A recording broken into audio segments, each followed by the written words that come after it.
Hello and welcome to Monday Night Going in Raw. It is I, it is he, it is me, Etep Wokuian, aka PDD, and the place to be reviews. And I am right here with all of yous, even those Orthodox Jews. L'chaim, my people. How you doing, everybody? Welcome to Monday Night Going in Raw, episode number 107. As you can see around the screen, we've got a big panel tonight. That's because we have a huge show planned for you.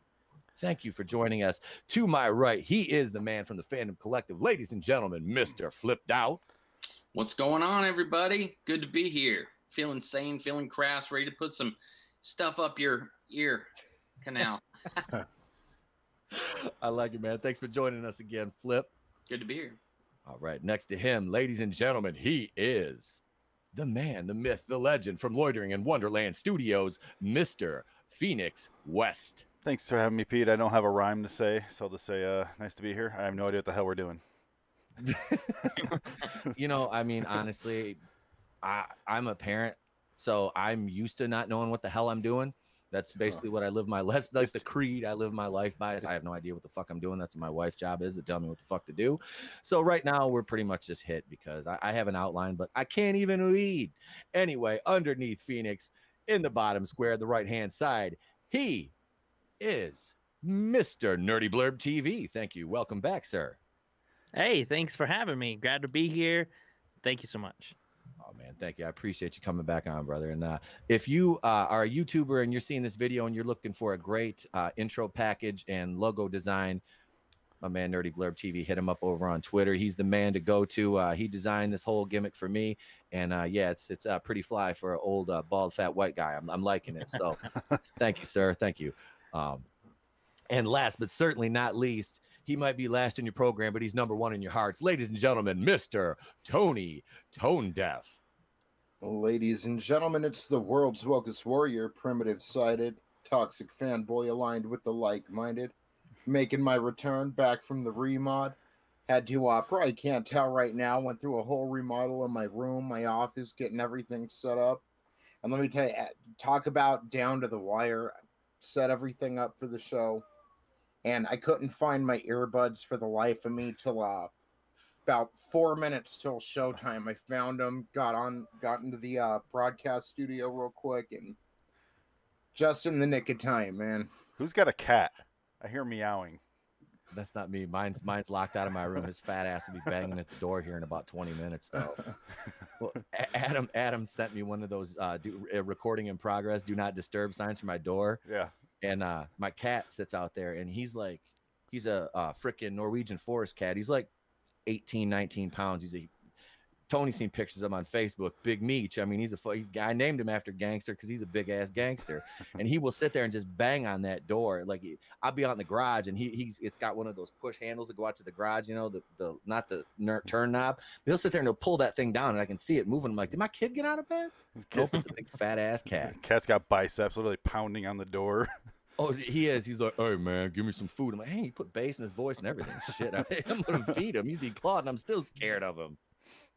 Oh, shit. Well, ladies and gents, now that we've talked about the felines, we'll save for later because we're not talking about The Last Jedi yet. But anyway, we've got a big lineup for today. And right now we're going to start off with a little article about the pirate. Are any of you guys Pirates of the Caribbean fans?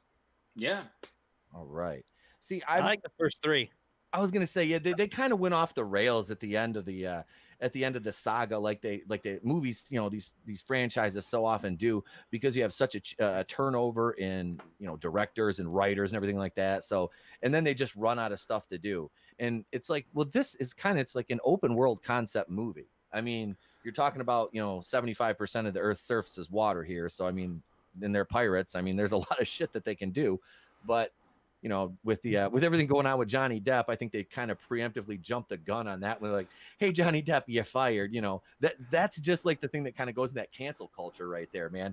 And that's why it's such a bad thing. Is like, look, because Johnny Depp was guilty before anybody even really knew what the hell happened. Like, everybody had made their opinion up because of like the whole Me Too thing and the Time's Up and all that stuff. And let me set the record straight right here, because I feel like I have to say this because some people that listen have a little bit of slower minds, and I'm not talking about my fans and the people in the chat. Keely, Chow, Salvador, Men's Room, thank you guys for joining us this evening. You could be anywhere in the world, but you're not. You're here with me, and I appreciate you for that.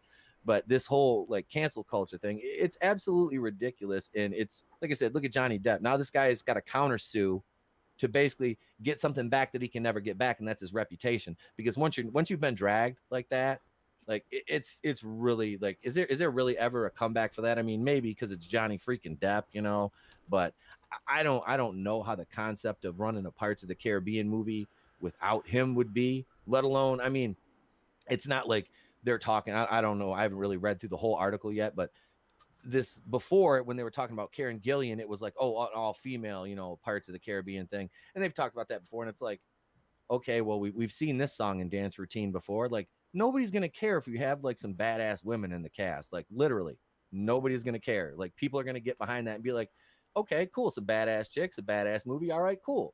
They're doing the thing. Awesome. But yeah, when you don't go woke with it, man. Just put some effort into writing the characters. That's all it has to be. And the thing that scared me about this whole thing with Margot Robbie being attached was Christina Hodson, who was responsible for Birds of Prey, is possibly going to be attached to this. And well, Birds of Prey lost what about, I don't know, 100 million dollars, if not more. Are you blaming that on the movie, or are you blaming that on not really having box office? Well, that's the caveat too, because that one wasn't in theaters too long before everything hit. Yeah, and the movie theaters shut down. That was bad timing for that movie to come out. It wasn't a good. I mean, it wasn't that great of a movie, honestly. I can imagine. I'm just saying. It had a couple. I mean, it did have some moments, but overall, I mean, it was a pretty weak movie. But that's because you tried to do a team up movie. It was basically like Female Justice League.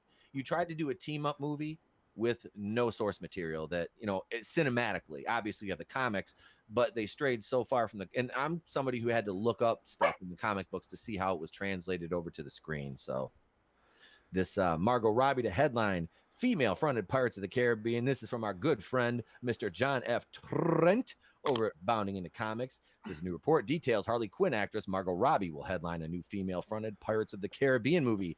The report comes from the Hollywood Reporter, who detailed Margot Robbie is setting sail with help from her Birds of Prey writer Christina Hodson. Yeah, that's not a ringing endorsement right off the bat. They add Hodson has been tapped to write a new female-fronted Pirates of the Caribbean for Disney, with Robbie attached to star. Let's see what the report indicates. They will be taking on Pirates of the Caribbean brand name. The movie will not be a spin-off of the first 5 Pirates movies that starred Depp as Captain Jack Sparrow. The Hollywood Reporter explains it'll be a wholly original story with new characters under the new Pirates moniker. Not only will this be a new film with new characters, but is also separate from the previously announced Pirates of the Caribbean reboot. See, that kind of makes it a little bit easier to take right there. You know what I mean? They're doing a reboot separately from this, so there's gonna be 2 brand new Pirates. I don't think they're gonna do the reboot now. If they do this, because the reboot was like the all-female one with they're rumoring with Karen Gillan. Well, think about it like Ghostbusters. They did a new reboot, and they did the female one. Yep. So who knows? Yep. Oh, I don't know why you would do that. I don't know either. Well, I mean, I know why they made Ghostbusters Afterlife, because thank Christ. God, you had to do something after that. You've seen how much Ghostbuster stuff I have in my studio. It's wall-to-wall Ghostbusters. Yes. And I didn't hate the female one. I just thought it was stupid. It just, to me, it was like, I didn't care that they were females. I cared that the movie wasn't great. It wasn't funny, and they didn't shut up. Like, constant talking. Let's see. So back in 2018, just after Aquaman actress Amber Heard wrote an op-ed in the Washington Post implying that Johnny Depp was an abuser, Disney announced they were moving forward without him in a reboot of Pirates franchise. The op-ed is now at the center of a $50 million defamation lawsuit brought by Depp against Heard. Let's see. So, Deadline reported 2019 just come back to Bailey's original comments at Reese. Okay, yeah. So the 2 writers, directors, Deadpool writers, Rhett Reese and Paul Wernick. Bailey had tapped them to reboot the franchise. They're off the project. Now you've got, let's see, recently attached, longtime Parts of the Caribbean scribe Ted Elliott, Chernobyl creator Craig Mazin. I wanted to watch that Chernobyl show. I never got around to it. Me either. It's good. I've heard good things, so I'm like, okay, I've avoided every single spoiler, like, you know, I can, and I know it's been out for a while. I haven't got a chance to watch it yet. So let's see. As for the female-fronted Parts of the Caribbean film, there have been rumors for quite some time that was in the works back in October 2017. Parts of the Caribbean, Dead Men Tell No Tales, star Kaya Scodelario even advocated for a film with an all-female pirate crew. Who's that? So who is that person? I don't know. I couldn't pick her out of a lineup, to be honest with you. She's, I think we can still do that. I'd like to see Karina, who takes the helm of Barbossa on the sea in her own female pirate crew. Yeah, see, they were talking about Karen Gillan leading that rebooted one. I wouldn't mind that. She can do the action roles though. And it's not just the obvious with her. She's a seriously like a good actress. I like Karen Gillan. She made those Jumanji movies watchable. Yeah. Like she was funny. Like her character, I mean, obviously, like she's beautiful, but she was like literally like she was funny as hell in those. Yeah, like they were fun. They were good. The second of the new ones was kind of like, I mean, it was still decent, but it was kind of a little iffy to me. You know, it wasn't great. Like the first one was, or the second would be the second one overall was good. You know, I didn't dislike either of them though. But so I mean, what do you guys thoughts on this? I don't think it's going to do well. Without Johnny Depp, I think I read in that article earlier that they're considering him coming on to the movie as either, you know, himself, a different character of some sort. Did I read that right? Why do that then? Yeah, it doesn't even make any sense. Like, why would you? So you're gonna pay him to bring him back, but then you're just gonna have him in some ancillary role when it's not even a direct reboot. It's a new franchise. Like, wait, what? Like, exactly. If his name is attached, which is what they're trying to separate themselves from, why have him involved in any aspect? Because well, why would they be calling it Pirates of the Caribbean? Like a new movie? Why don't they just call it a new movie? Like, separate yourself from the franchise, especially if you want to separate that from Johnny Depp. Johnny Depp is the pirate of the Caribbean. Like, what's the point? It's Disney. I don't understand Hollywood and their mindset. Other than the fact that the name will bring in money, doesn't make sense to me because we know that people, like, we get it. Like, just make a new movie and see how well that does. I bet you it would do better than we think. Yeah, agreed. Yeah. That's it. Just put some time and develop and flesh out the characters and come with a new story. Like you said, they're piggybacking. You know, it's like Krennic said in Rogue One. It's like you're standing on the shoulders of my achievement. You know, that's what they're doing to Johnny Depp right now. Is though they're working off his back and his blood, sweat, and all the tears he put into those movies. Then he gets screwed out of his role. And now it's like, okay, well, we're just gonna cash in on his name a little bit more. Yeah, I've seen Hollywood do this before, but usually they wait 20 years. No, that's gone. Spider-Man changed the game. Oh, yeah. What was it, like five years between? Yeah, because Amazing Spider-Man was 2012. Yeah, with Garfield. Yeah, and then you've got the Amazing Spider-Man 2 in 2014, and then you went 3 years later, and it's like you got Spider-Man Homecoming. It's like with Tom Holland. It's like, holy shit. The sheets hadn't even cooled off from Tobey Maguire jumping out the bed yet. The spider suit was still warm. But I don't know, man. This I haven't seen. I don't think I never saw the last. Was it Dead Man? I never saw the last one that came out. I was just kind of like, by that point, I was like, whatever. Like, was it at World's End or whatever? It kind of was. There's 5 of them, right? 5. Yeah. I saw the first 3. That was it. I was done. Yep, yeah, the first 3 of them. Then, like I just said, I think I watched a little bit of the 4th one. It was just kind of like, it was ones I just had on as background noise and was like, eh. But I mean, this, like, I don't dislike Margot Robbie at all. I mean, she was good in Once Upon a Time in Hollywood. Wolf of Wall Street. Played a good Sharon Tate. I mean, it was a Quentin Tarantino film. We saw way too much of her damn feet, but she was solid in that. I mean, I don't have any issue with Margot Robbie. I mean, Birds of Prey was just a bad movie to me.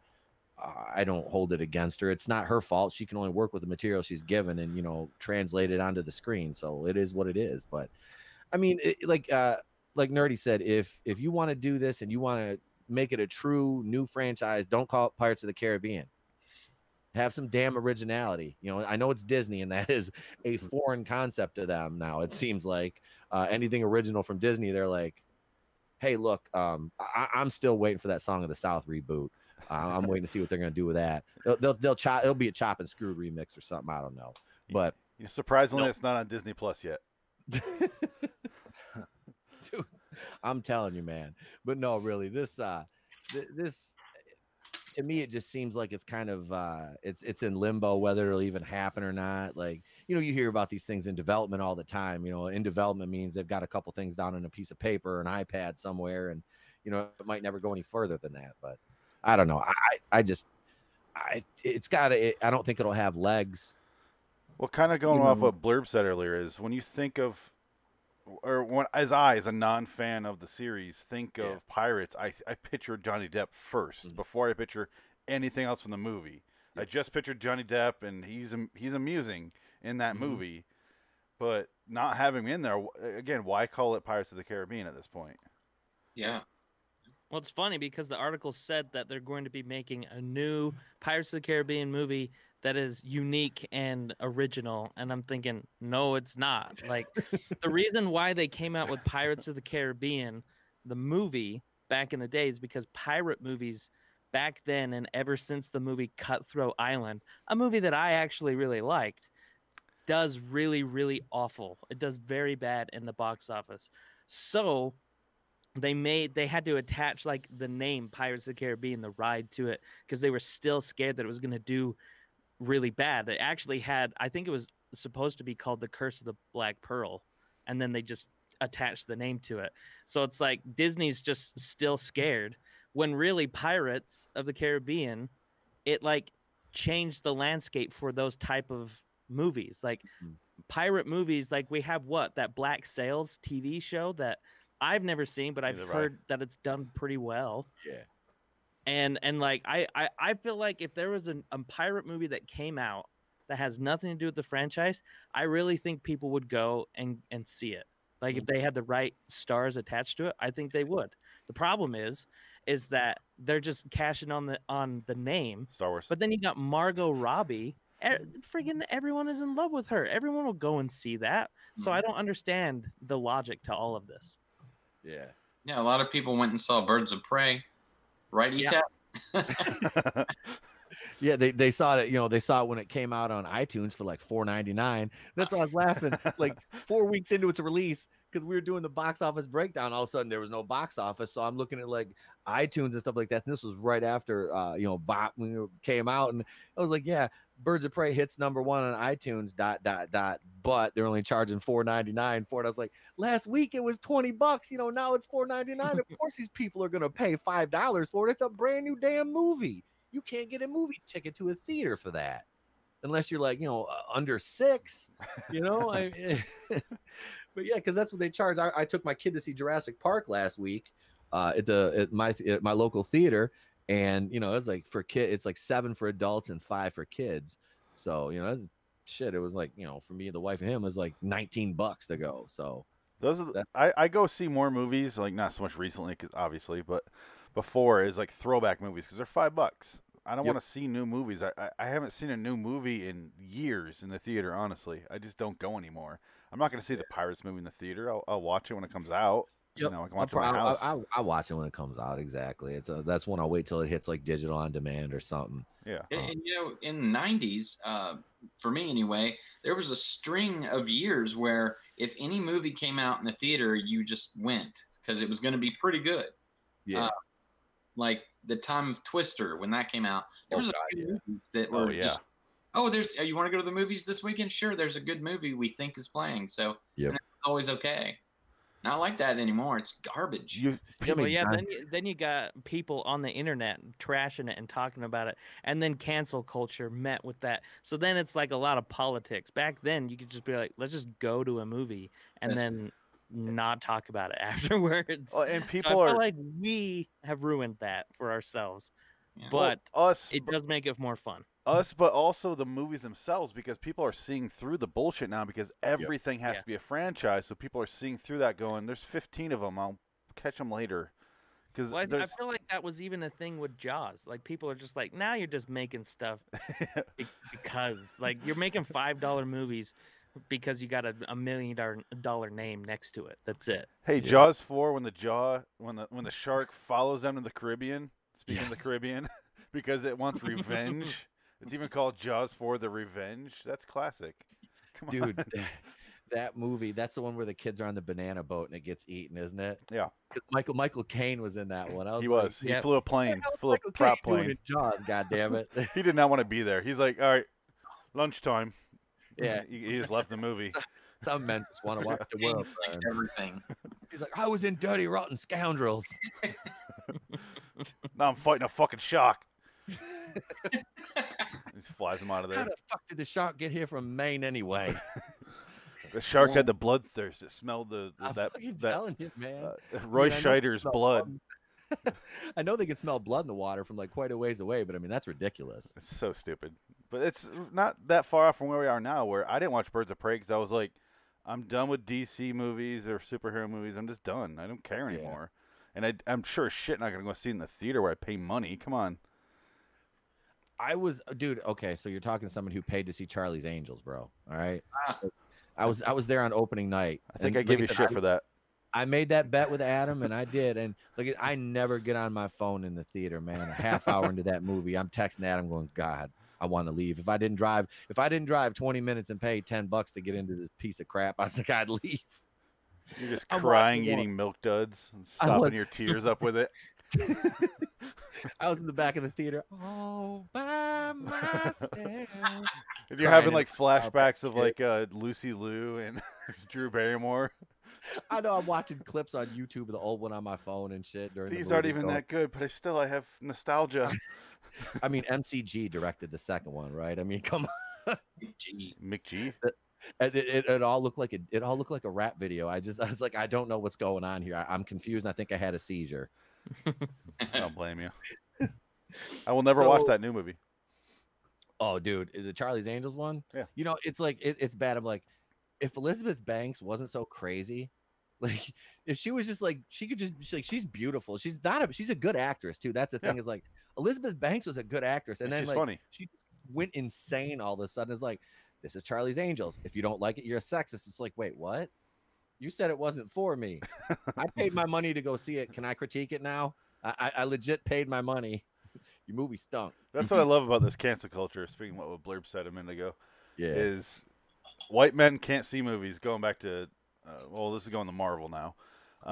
White men can't see movies and then talk about them after if they're not made for them. But if we pay the money and go see the movie, I don't know why I can't talk about the movie after and not like it. That's that Dave Chappelle. That's that Dave Chappelle moment where he's like, "Gotcha, bitch." That's it right there. That's it right there. It's like if I paid, can I critique it still? You know, and that was the thing. Like I did my Is It Woke segment on Captain Marvel, and I'm like, it was, but it was just like a bland movie. Like I can take everything about Brie Larson out of it and just say it was an average movie. At best, it's like a 5 out of 10. It's a movie that you go to on a Saturday night. You eat your popcorn, you sit there, you drink your soda, and 10 minutes after you leave the movie theater, you've forgotten it exists.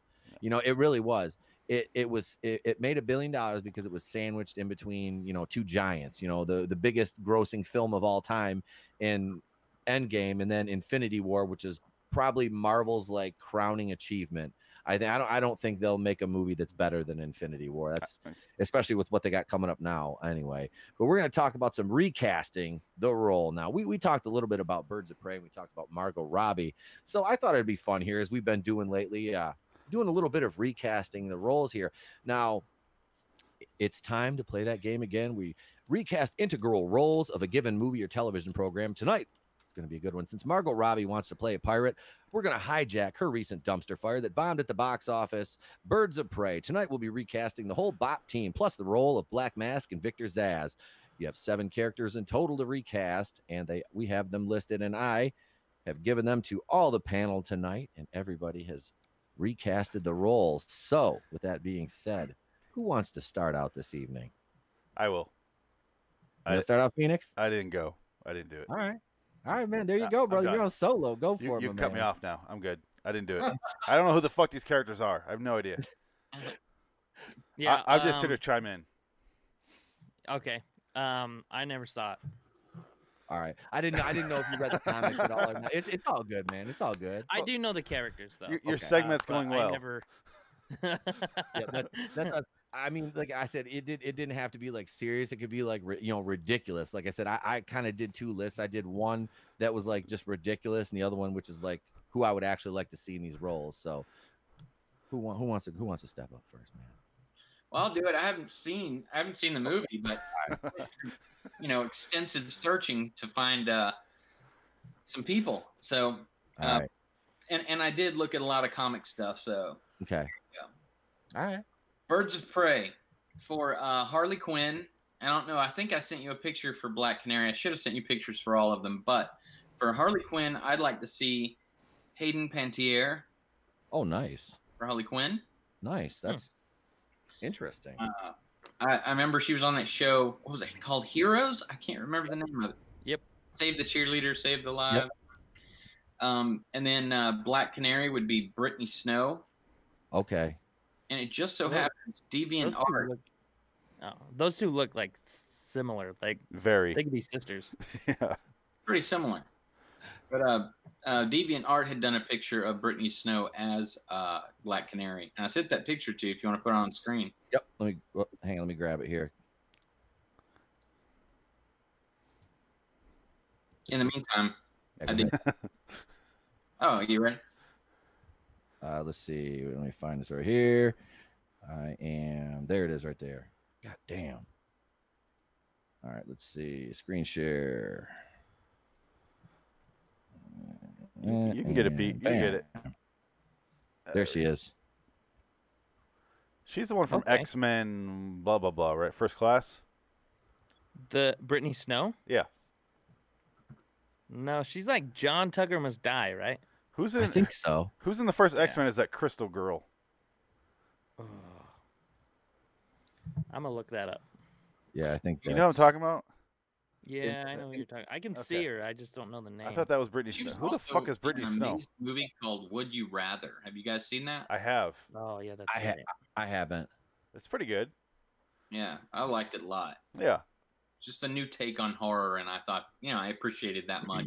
Here's a good compliment for that movie. If you're on Netflix and you're like, what the fuck do I watch? I want to watch a horror movie, and I don't want to be that invested. Turn on Would You Rather. It'll. You will not be disappointed. You're not going to be like, oh, that movie sucked. You're going to be like, oh, that was good.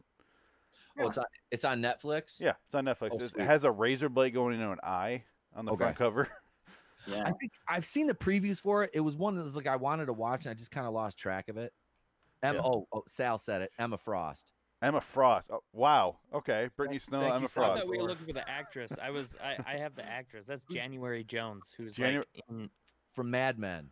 Okay. Yeah, from Mad Men. That's sorry. the only thing I can think she of. looks exactly like her. I had no idea there's a difference. She does look similar. She's a little bit older, but who is this person then? Brittany Snow is from Hairspray. Okay, something I would watch. But that's like it. Like those Pitch are like Perfect. the only 3 movies that I know that she's in. She's in You know the that Pitch movie Perfect where sequels. people sang a lot? They even made a TV show about it. Yeah. Apparently, she's in Pitch Perfect movies. Pitch Perfect. There you go. Okay. Brittany Snow is in Pitch Perfect? Hmm?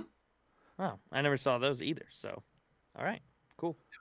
You know what's funny? I just looked her up, and it says on Google, I put in Brittany Snow, and one of the things is like people ask, and it's like, when did Brittany Snow die? And it says December 20th, 2009. Brittany Murphy.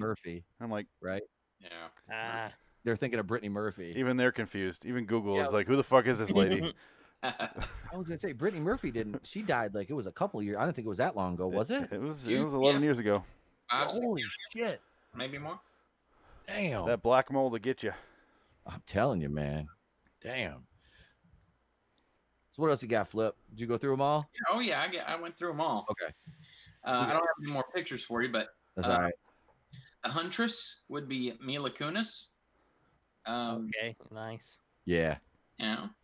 Now I didn't know this. Cassandra Cain. Now shoot me. I know if everyone's a big DC fan, I just didn't know this. But Cassandra Cain is a Batwoman of some sort, a Batgirl. No, that's Kate Kane. Cassandra Cain is like a pickpocket. Oh, okay. Yep. Well, thinking that it was a Batwoman, I picked Megan Fox. And then Renee Montoya, Olivia Wilde. You know, I always bring her into these, man. Bring her into anything. Mrs. Jason Sudeikis. I'd rather fuck him than her, but she's still great. He's that great. I remember when Olivia Wilde started on the frickin' OC. Oh, really? That was the first place I ever saw her was on the OC. Did they really name a character after Bob Kane? Cassandra Cain? No. The guy that created Batman? No. Oh, I don't know. Maybe. I don't know. I don't know if they did that like as a nod or what. I have no idea. I would assume so. It's spelled the same. Could be. I remember when Olivia Wilde was on House. That's when I saw her. That's where I know her from. And Tron. Yes. She's 13. Yes. See, I never saw the new Tron movie. I mean, I never watched it. It's better than the first one. That's a movie I feel like a lot of people didn't like very much, but I really, really loved it. You should watch it. I really liked that. It's enjoyable. I loved the first one as a kid. It's like the new one is just one I never got. Dude, watch it with your Kane is Batgirl. Okay, she's not okay. Yeah, watch it with your kid. Watch the new Tron with your kid. All right. Oh, he'd probably love it, dude. Yeah, tell have fun. It's not great, but it's enjoyable. All right. Yeah, for sure. Yeah. I'll check that one out then. The last two, Black Mask, I had Hugo Weaving because I just love him to death. I can see that actually. He can do anything. Yeah. Do anything. He's the new Michael Caine, right? Mm-hmm. He's not going to show up in Jaws 7. Mr. Anderson. I mean, and then Victor Sass, because he's bald, I went with Vin Diesel. Okay. And that's it. Right. Yeah. Get to see an implied romance between Hugo Weaving and Vin Diesel because they kind of they kind of danced around it in the movie that really Sionis and Zaz were. It was very subtle, but there was I mean, to me, I'm like, I didn't give a shit. I mean, if you're gonna do it, just do it. Just if you're gonna flip, like I said, I don't care, man. Like I'll give you the Seinfeld. Not that there's anything wrong with that. I don't care if you're gonna do that to a character, but they did, so they made it subtle, so it wasn't like kind of like a jab at people or meant to like kind of like stir shit up. It was just like whatever. I was just like, I kind of just picked up on it. I'm like, all right, so they're gonna make him. Are they gonna make him like go on with this, or are they not going to? And they just kind of like laid it out and left it alone. I'm like, all right, whatever, it's there.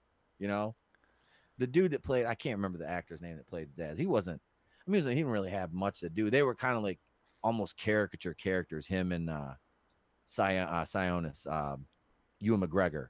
Ewan McGregor didn't do himself any favors in the lead up to that movie. I'm like, Ewan, I love you, bro, because you're Obi-Wan. You will always like have my support, but like you just went full on like beta with this. Oh no, we lost Tony. Tony's been having some tech problems. So did you see? Not to cut you off. No, you're fine. But did you see Gotham at all? I watched the first season, and after that, it kind of like because they brought in what's her name, Fish Mooney. And I think I got to the end of the first season, maybe into the second. And she falls into the pier. She's sure as shit not going to show up in a future season. Of course she does. But the guy that plays Victor Zaz in that show, I like. He's nothing like Victor Zaz as a character. He's very, very sarcastic. But I like that actor that played him. I have no idea what his name is. I've never seen him before. About the show. That was so long ago. I liked the first season of the show, and then it kind of got away. And then it all like bled into each other. The last season is just Dark Knight Rises. The city's quarantined off, and it's all it is. And I'm like, I've seen this before in a movie, and it was way shorter. I don't want to watch 20-some episodes of this. So that's a pretty good list, Flip. Oh, thanks, man. That's a pretty good list, man. That is. You got the double. That is good. I would like to see Vin Diesel have some fun.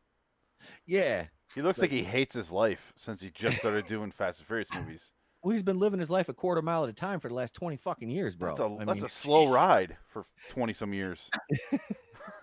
You got to do something different, man. Like I want to see Bloodshot. Have any of y'all seen that yet? No. Yeah. Is it worth a watch? Hell yeah. Unfortunately, I had it on a torrent from a friend of a friend, and I got halfway through it, and that was it.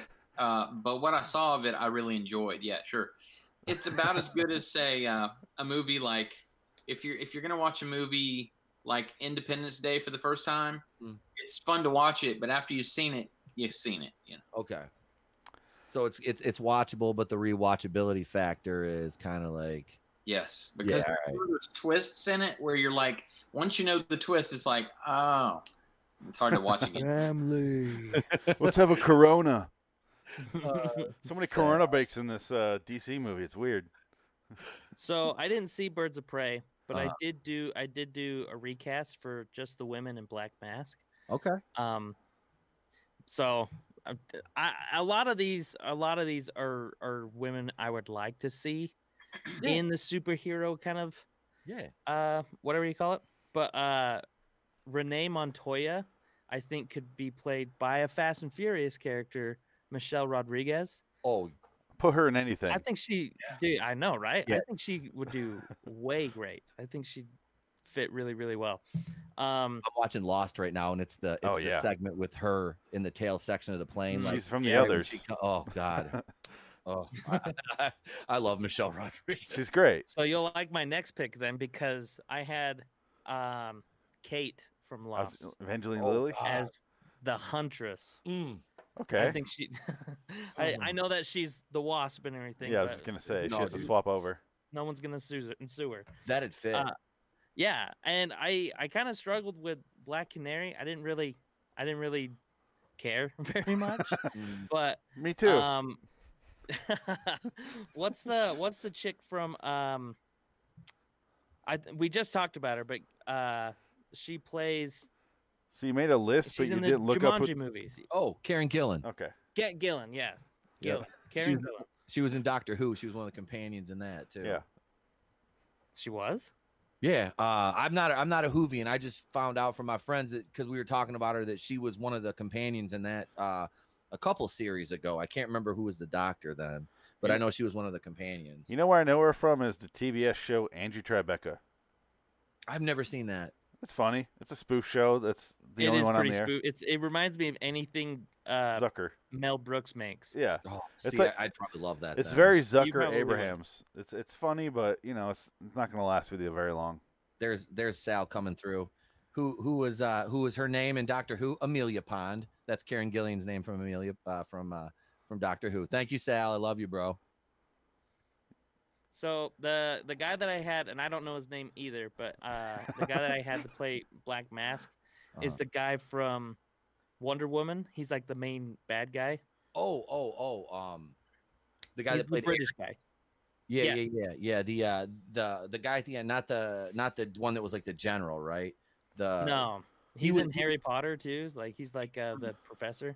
Yeah, he was. I think he was the doctor in The Hangover. David. Oh, I was gonna say David Thewlis. Oh, I think you're right. He was the emergency room doctor when they were trying to find out what happened the night before, and that old guy's on the table. He's like, "All right, I'll see you after the weekend." He's like, "Didn't you just describe the entire series, trying to figure out what happened the night before? You didn't specify at all."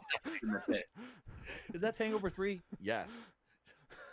And this is the one that I feel like a lot of people are gonna give me hate for is Harley Quinn, and I know that she's like not like the athletic type, but I just think that she would do really well. Is Jenny Slade?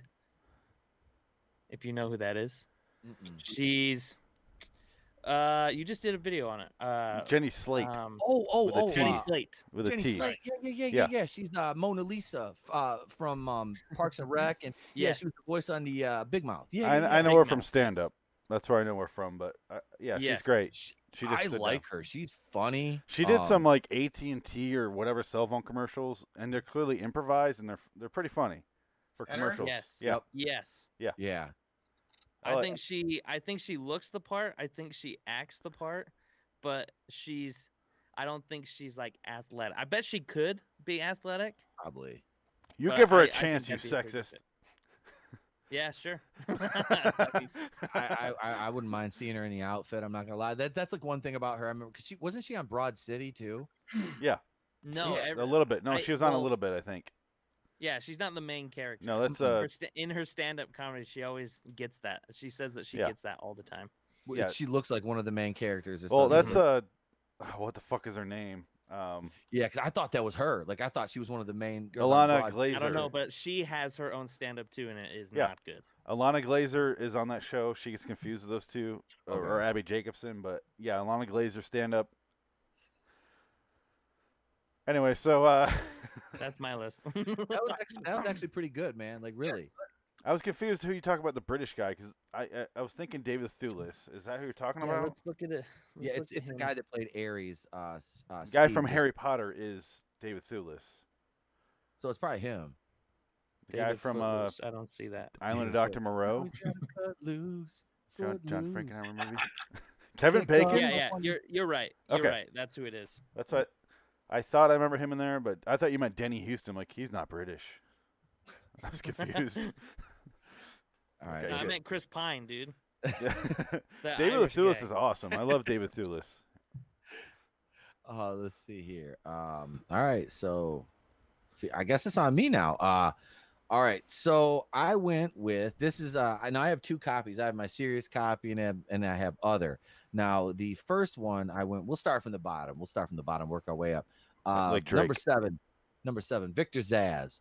Now I went with somebody who could play it in a parody way or in a serious way, and I figured if I'm gonna race swap a character, why not make it Victor Zsasz? So my pick for Victor Zsasz is none other than Michael B. Jordan, because if you're gonna race swap a role, who better than Michael B. Jordan, right? He was supposed to play Superman at one point. I'm just saying, and he played Rocky. It's either him or Idris Elba when you're talking about race swaps. So I went with Michael B. Jordan. He's a little bit younger. You guys are really dependent on your Marvel, DC pulling over Marvel guys. Oh yeah, well he's dead over in the MCU anyway. They killed him off. Yeah, but they really and I unapologetically love Black Panther, dude. That was like one of my top 5 MCU movies. But God, did they ruin that fucking character? That just angered me. He was like just pissed off with daddy issues. I'm like, God damn it. Like, yeah, Killmonger. Yeah, I did not like the way it was kind of wonky, especially it was lazy. It was just like you just copped out on this. That's what you did. That could have been a cool ending where they like came to some sort of agreement. Not like that, easy where they just sit down and talk about their feelings, but like they could have had something. And especially with that ending, because when they go back to Oakland and they have a center named after him, that would have fit really well with converting him to the good side. Yep.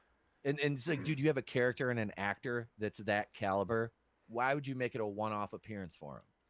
Yeah, I don't know if I agree with what you're saying, but I think they should have kept him around because he's such a good bad guy. I think it would have been cool, like, just chuck him off the cliff. And then he survived, but classic 80s, whatever. I don't know. Yeah. But he was way too good of a character to just. Then you're in like Shredder territory, where Shredder pulls his hand out of the rubble and end of 2. Like, no. Yeah, he should have like drank some ooze or something right before. Some vanilla ice ooze. Let's see. So number 6, Black Mask, Roman Sionis. My parody version of that, I would have none other than Mr. Gerard Depardieu. I can't look at that guy and not be angry. Exactly. Green Card, wasn't he? Something called Green Card? Yeah. Yep. He was in Green Card. Yep. He was like a super sexy, handsome guy in like the 70s and 80s, and then he just like blew up. Oh God, dude. Yeah, he's a big tub of gravy. Like he is. He's literally like a tub of. It's like he moved into KFC and never left. ate too many of them famous bowls. Yeah. Let's see. So huge. For the serious side of Black Mass, though, really, who I would cast for that is none other than one of my favorite Canon Films actors, Mr. Michael Dudikoff. You're obsessed with him. When he's not out fucking up Pentangle, I think Michael Dudikoff would be a really good villain. I think that's your serious one. What's that? That's your serious one. Yeah, I can see it. I know he makes you like fully erect. I get it, but we've reviewed a Dudikoff movie together, and you were like fully hard the whole time. But I don't know why he's in your serious vote. He was supposed to be Spider-Man at one point. I think he could pull off Black Mask. I don't know who this is, so I'll trust you. I think he could do it. I think he could do it. Who's your joke vote? Gerard Depardieu. I would love to see a full Birds of Prey sequel with all Gerard Depardieu in all the roles, like Eddie Murphy as the Clumps. I would love to see this version in your head. I think we get Depardieu to do it. Get him a ham sandwich and a side of corn from KFC, and he's fine. I was gonna say wine and cheese, but I mean, he looks like that's what he lives on. Let's see, Renee Montoya. Let's see, my parody pick for that would be Penelope Cruz. Just because I don't think she could play the role worth a damn. Yeah, so she would be the parody pick. But in all honesty, if I had to seriously recast Renee Montoya, I would piss people off, and I would cast Betty Gilpin to play Renee Montoya. Montoya could be her married name. I'm just saying. Who's Betty Gilpin? There's somebody under 80 named Betty. I know, that's the thing. She's like 36, I think. Those are some terrible parents. I know. I know, dude. It's like one of those names like Margaret. Like my mom's middle name is Margaret. My grandmother's name was Margaret. Let's go by Margot. My mom is 70 years old. I mean, it's like, does anybody name their daughter Margaret anymore? No, they go by Margot. My cousin's name is Margot. Yeah, I have a cousin named that. But going back to your joke one, I don't trust. I don't believe Penelope Cruz to play Monopoly, let alone a fucking character. Exactly. Like, she's serviceable at best. Well, you just have to feed her carrots in between takes. I mean, isn't that what you do with horsies? Sugar cubes. Why is that the only thing I think of when I hear her name? Want a sugar cube? Is that Family Guy? I'm so glad you picked up on that. I know where you're going. Every time I think of that, when I hear her name, just Peter feeding her carrots. There you go, Penelope Cruz. That's a good Penelope Cruz. Oh, you like when I brush your mane, don't you, Penelope Cruz? It sucks that you can't do Cleveland anymore, though. Oh! Calm down. Cancel. Oh, you wait. I'm gonna start recording like my Cleveland Brown quote of the day and putting that shit on Twitter, and I'm gonna tag Mike Henry in it too. So yeah, Betty Gilpin would be Renee Montoya. I gotta look her up. Have you guys seen The Hunt or Glow? Actually, no. She's bad. Like as far as like action and stuff goes. Yeah, like she was awesome in Glow. Like her, and I was shocked to see how in good a shape Allison Brie got for Glow. I had a thing for her when she was on Community, but yeah, she was good. And like I said, her and Betty Gilpin are like the stars of the Glow reboot. I'm looking at it now. What's that? I'm looking at it right now. All right, yeah, she's but yeah, man, Betty would be a badass Renee Montoya. Cassandra Cain, and this is another Michael B. Jordan type pick. I have an actress for Cassandra Cain that I think could play it silly, and parody wise, or could play it straightforward and be good at it because I have faith in her acting ability, unlike some people who like to write for her. Ladies and gentlemen, my pick for Cassandra Cain, none other than Miss Kelly Marie Tran. Looking up Kelly Marie Tran. Okay. Odd choice. The girl from Last Jedi. Okay. Yep, that's a bold choice, Cotton. Let's see if it works out for him. She was fine. I think she's talented, and I just think she needs the right writing to make her character work, and or her acting ability. And I like her. I have no issue with Kelly Marie Tran whatsoever. She seems like a sweet, warm human being, and I think she would be good as if we played it a comedy way, or if she had to play it straightforward. I feel bad for her. She gets like people make fun of Last Jedi, which we'll get to in a moment here in the next segment. But people make fun of her character as Rose in the Last Jedi because she's forced in there, and I'm like, not the actress's fault. It's the writer and the director. But she was fine as Rose. She was fine. It was like, what are you doing with the character? Like, what are you doing with her? It was just like, what are you doing with this character? You put her in a potato sack and you just trot her out here, and what are you doing with her? Like I didn't understand like what we'll talk about that in a bit. Her introductory scene in that movie though, where she's like trying to get those little grenade things. Do you remember? Mm-hmm. Yeah, that was fine, and then it just fell apart from there. Yeah. Oh wait, that was I her like. sister. What? That was her sister, That was- but it No, is a good I'm- scene. The bombing. Yeah. Yeah. Okay. So the worst line in the history of any aerial combat movie has to be by the worst aerial commander. What's that one? The girl's name, Allie or whatever. That's the commander of the squadron. When they're doing the bombing run on that dreadnought in the beginning of Last Jedi, she's like, what she say? She's like. Bombers hold your positions, fighters protect the bombers. I'm like, has there ever been an order that was more like just okay, you really didn't have to say it because everybody knows what we're doing anyway? Because if you haven't gone over the battle plan before you're launching the attack, then hey, General Custer, I have a question. Yeah. Hey, we're gonna bomb them. Go ahead and protect those guys with the bombs. Yeah. Hey, and while you're at it, a piece of papier-mâché could blow these bombers up. But hey, bombers, why don't you fly 10 feet apart from each other just in case any shrapnel flies off and they eventually blow these fucking water balloon ships up here, okay? It's really dramatic. Sprays across the windshield. Convenient. So one TIE fighter wing takes out 6 of these things. Do me that solid, would you? Thanks, pilots. Love you guys. We'll get to that, though. We'll get to that. Number three, The Huntress. My parody pick for that is none other than Elizabeth Banks, because let's just make her as Huntress. And then if I was going to pick that seriously, I would go with somebody who has been in 2 movies with Elizabeth Banks, Miss Pink Ranger herself, Naomi Scott. Naomi. She was she was the Pink Ranger in the 2017 Power Rangers movie. She was in Charlie's Angels, and she played Jasmine in the new Aladdin. I'm bad at actresses if you haven't caught on yet. Okay. Yeah, she's athletic. She has good acting ability. I like I said, she's in Charlie's Angels. Yeah, she was not terrible in that movie. She just really didn't have much to do. I mean, a few things here and there, but that movie was just bad. Okay. Number 2, Black Canary. If I have to go parody on that, let's see, Black Canary. If I'm going to pick that, if I'm going to do this Christina Hodson style, and because the name is Black Canary, well, I'm going to pick Leslie fucking Jones. How about that? Okay. Okay. You don't sound so angry, but all right.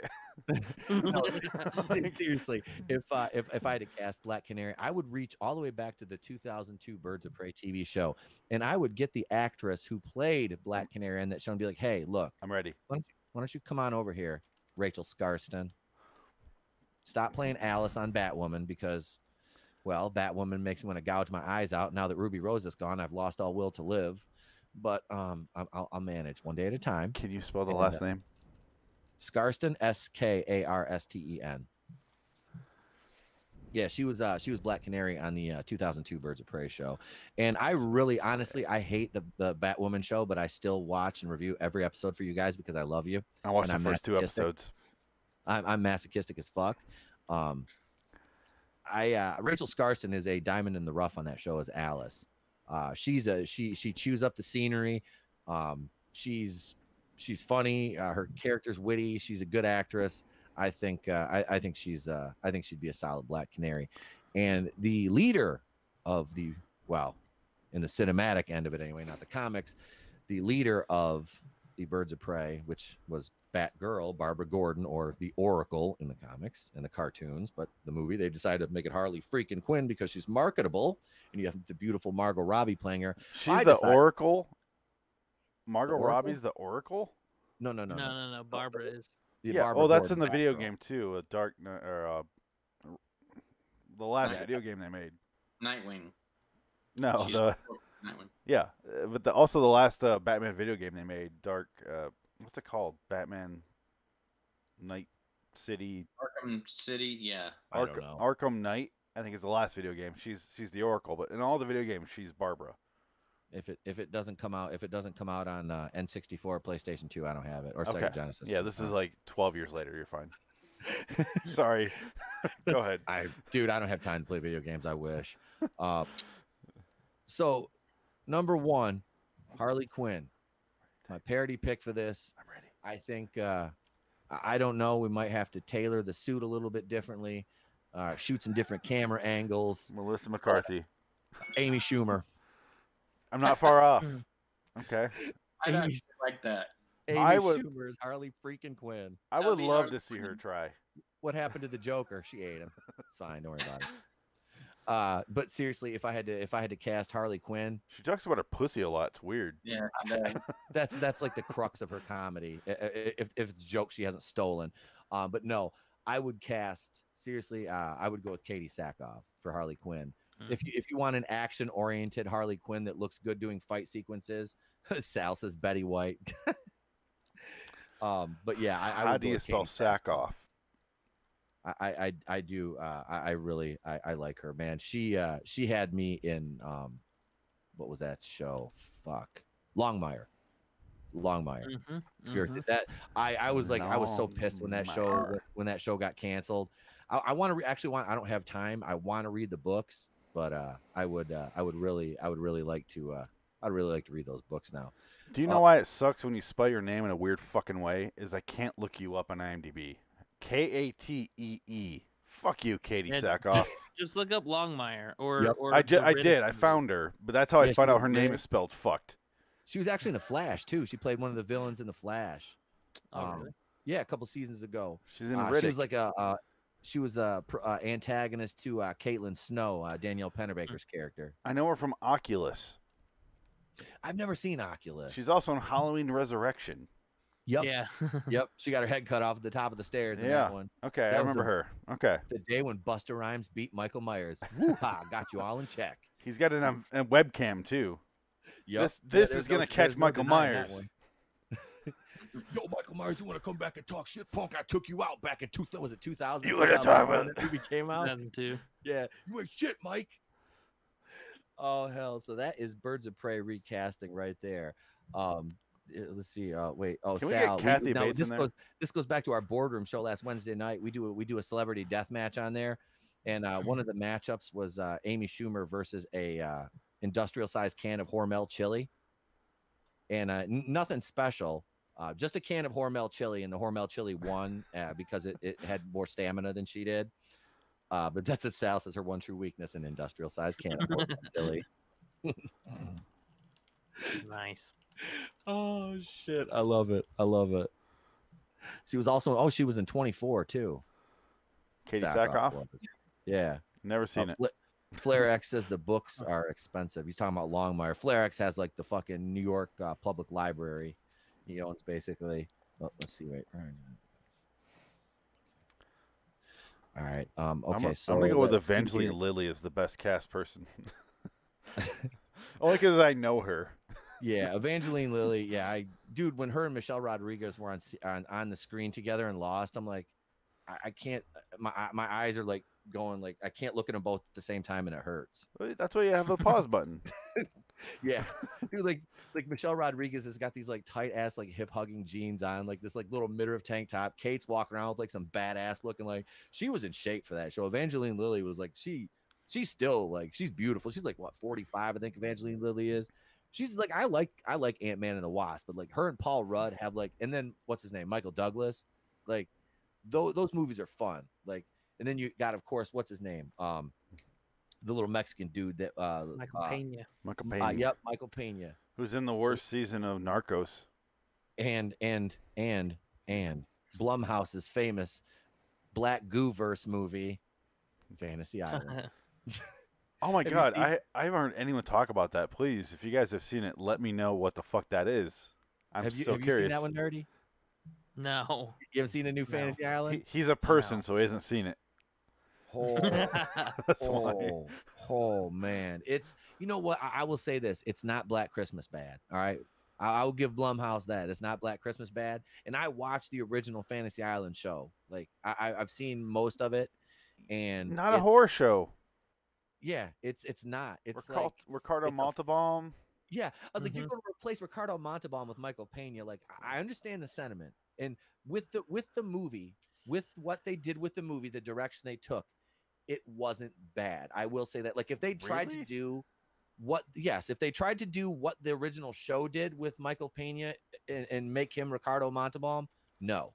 But with what they did, like I don't think the movie was good, but I understand what they were trying for. It was just about 30 minutes too long, and it made no sense whatsoever at times.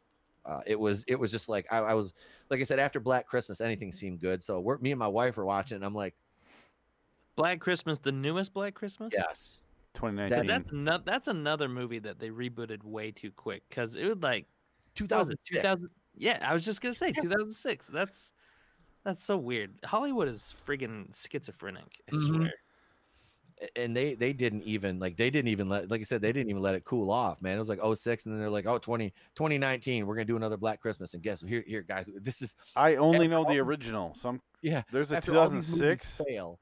All these like woke movies like fail. It's like, hey, guess what we're gonna do? Guys? We got a great idea. We're literally going to make a statue of the patriarchy, okay? And the guy and the evil fraternity, the evil toxic white men get their power from the black goo that comes out of the bust of the founder of the college. I'm not even joking. I can't. Don't spoil this. I want to watch it so I can tell Adam to shut the fuck up about it. Dude, did he send you a copy? I have the movie, but he keeps telling me to watch it. I'm like, I'm telling you right now, I would get extremely drunk. If you're like, so right now I should just watch it. I got like blackout drunk and live tweeted it the whole time I was watching it, and I was like, ho. I had to go back the next day and check my Twitter feed. I'm like, all right, okay, so none of this is bad. All right, I can let this stand. But yeah, that movie's fucking terrible. I mean, you've got, what's her name? Imogen Poots is like basically like the main actress. When I did that for Is It Woke, I like broke it down. I'm like, you've got diverse girl, you've got victim girl, you've got dumb hot girl, and you have girl that probably knew one of the producers, and that's how she got one of the main 4 roles, right? You have weak and effectual boyfriend. I mean, this is basically what these characters are. They're just archetype characters. Are you talking about 2019 Twilight Zone reboot? I have not suffered through any of that yet, man. I'm not emotionally ready for that yet. I told you I'll bring it up during the show. But Yeah, I'll wait. It's that. I haven't got to watch it yet. Franchise history says stop talking about Black Christmas. I felt bad. I made Steve and Flip had to watch that at the same night because they were both on the show, and I was like, we're gonna talk about Black Christmas. So I emailed it to him like, here you go, guys, watch this. Yeah, I was like, I'm surprised they even came on the show the next day. Just come back on there to motherfucker me. I didn't even know there was a Black Christmas. You're talking about it's a sequel or a reboot or whatever. Yeah. I didn't know about the first one, but the second one, I wouldn't wish that on my worst enemy. There's 3. So yeah, the original one. I only knew the 74 version. I didn't know there's 2 remakes. Yeah. Yep. Why? 1974 or 1970 something, and then 2006, and then this new one that I think has nothing to do with the 2006. Like, it's not even like the same, and that's like something Blumhouse is doing. Like the Candyman. Like, even watching the trailer to that, it's like, why call it Candyman? First off, it kind of like full circle in like what we were talking about with pirates. Mm-hmm. It's like, why even cash out on a 90s no name movie and then not even make it a remake? Hold on, could we try something? Candyman. Stop it. Oh, sorry. If Tony Todd shows up behind me, first I'm gonna ask him for his autograph, then he can gut me. I'm gonna ask him all about Final Destination movies. Why the fuck he's in them? Why is he in them? He wasn't. I haven't seen any of those in forever, dude. Like, I forgot he was in those. Was he like the blind? He was the mortuary guy. Yeah. He's a mortician. But I just went back and rewatched them all. Like, me and my girlfriend watched them in reverse order, and we're like watching the quality go up for every movie. I was gonna say, so they were getting better. Devon Sawa. I have an unprecedented love for Devon Sawa. Whatever happened to him? He like faded away into like the abyss. I love that guy, but I agree. He kind of faded away, and I don't know why. He's Ethan Embry is the same same category as him, but Ethan Embry was in the new Twilight Zone. Not to bring it back to that, so he's fucking still working. Where's Devon Sawa? Where are you? Ethan Embry also had a bit spot in season 6 of The Walking Dead. He did. He was an a Alexander. stupid he guy. tried to double cross Rick, and he got eaten against a tree. That's right. He got trapped between 2 trees and got eaten. His cheek got ripped the fuck off. That was a bad that guy. It was. Yeah, he was that was like one of the most satisfying kills that season outside of Porch Dick when Rick executed Pete the Porch Dick, Jesse's husband. which we were talking about this on the Walking Dead stream about like it was sad like when Jesse died because like her and Rick were good together. Like I liked her. I was like, she's kind of a little spunky, like Spitfire. Did you read the comic? Like, what's that? Did you read the comic though? I've read every issue. So like, you knew she was gonna die. Yes, I did. Okay, good. Okay, I did. But I mean, well, look at what they do with the comic and the show, though. It's so got sometimes Alexandra. Look at what's her name? What's that? What's that girl's name that plays Jessie? Who? Alexandra. I don't know her name. She's in American Horror Story season 1 too. Plays Maura. Yes. Oh shit, she was. She's. Oh my god. Yeah. But anyway, yeah, I agree with you. She should have stayed around for a while. Her and Rick had good chemistry. They could have stayed a lot longer too because of the comic books. Like when she was gone, I was just like, "Oh wait," but they had changed so much already by that point in time. But in the comic, he's I fucking. was expecting her to be there much longer than she was. In the comic, he's fucking Andrea by this point, and I'm like, dude, oh, good thing you killed her in the show. Do not fuck Andrea. Yeah. Well, that was contract. Like Lori Holden had contract issues with AMC, so she had to. They just were like, we're gonna fucking kill her. Well, that so and her and Dale's character were like, Frank Darabont's gone, fuck off, bye. Yep. Bye. I don't blame them. They made the right call. They screwed him. Lori Holden is Andrea's actress's name. The only one that's left from the Frank Darabont years, women-wise, as far as people he used in his movie, is Carol. She was in like The Mist. Yep. And that's the only holdover now. Actually, I think there was like a handful because Dale was in there too. I think he left after end of season 2. He got bit, I think. Well, no, I'm talking about in the Mist. Like, in the Mist. Yeah. Darabont had some. He had some actors like from The Walking Dead in there. It was like I said. I think there was like a handful. It's the 3 of them. It's those three actors that are just. When Frank Darabont left after season 2, they're all like, okay, well, bye. Well, fellas, I gotta head out. I gotta put the baby down to bed. Do you want to do your Last Jedi thing? I'm sorry, I probably talked over. Me? Do you have any Last Jedi info before you go? Yeah, it's a good movie. We'll see ya. I'm just kidding.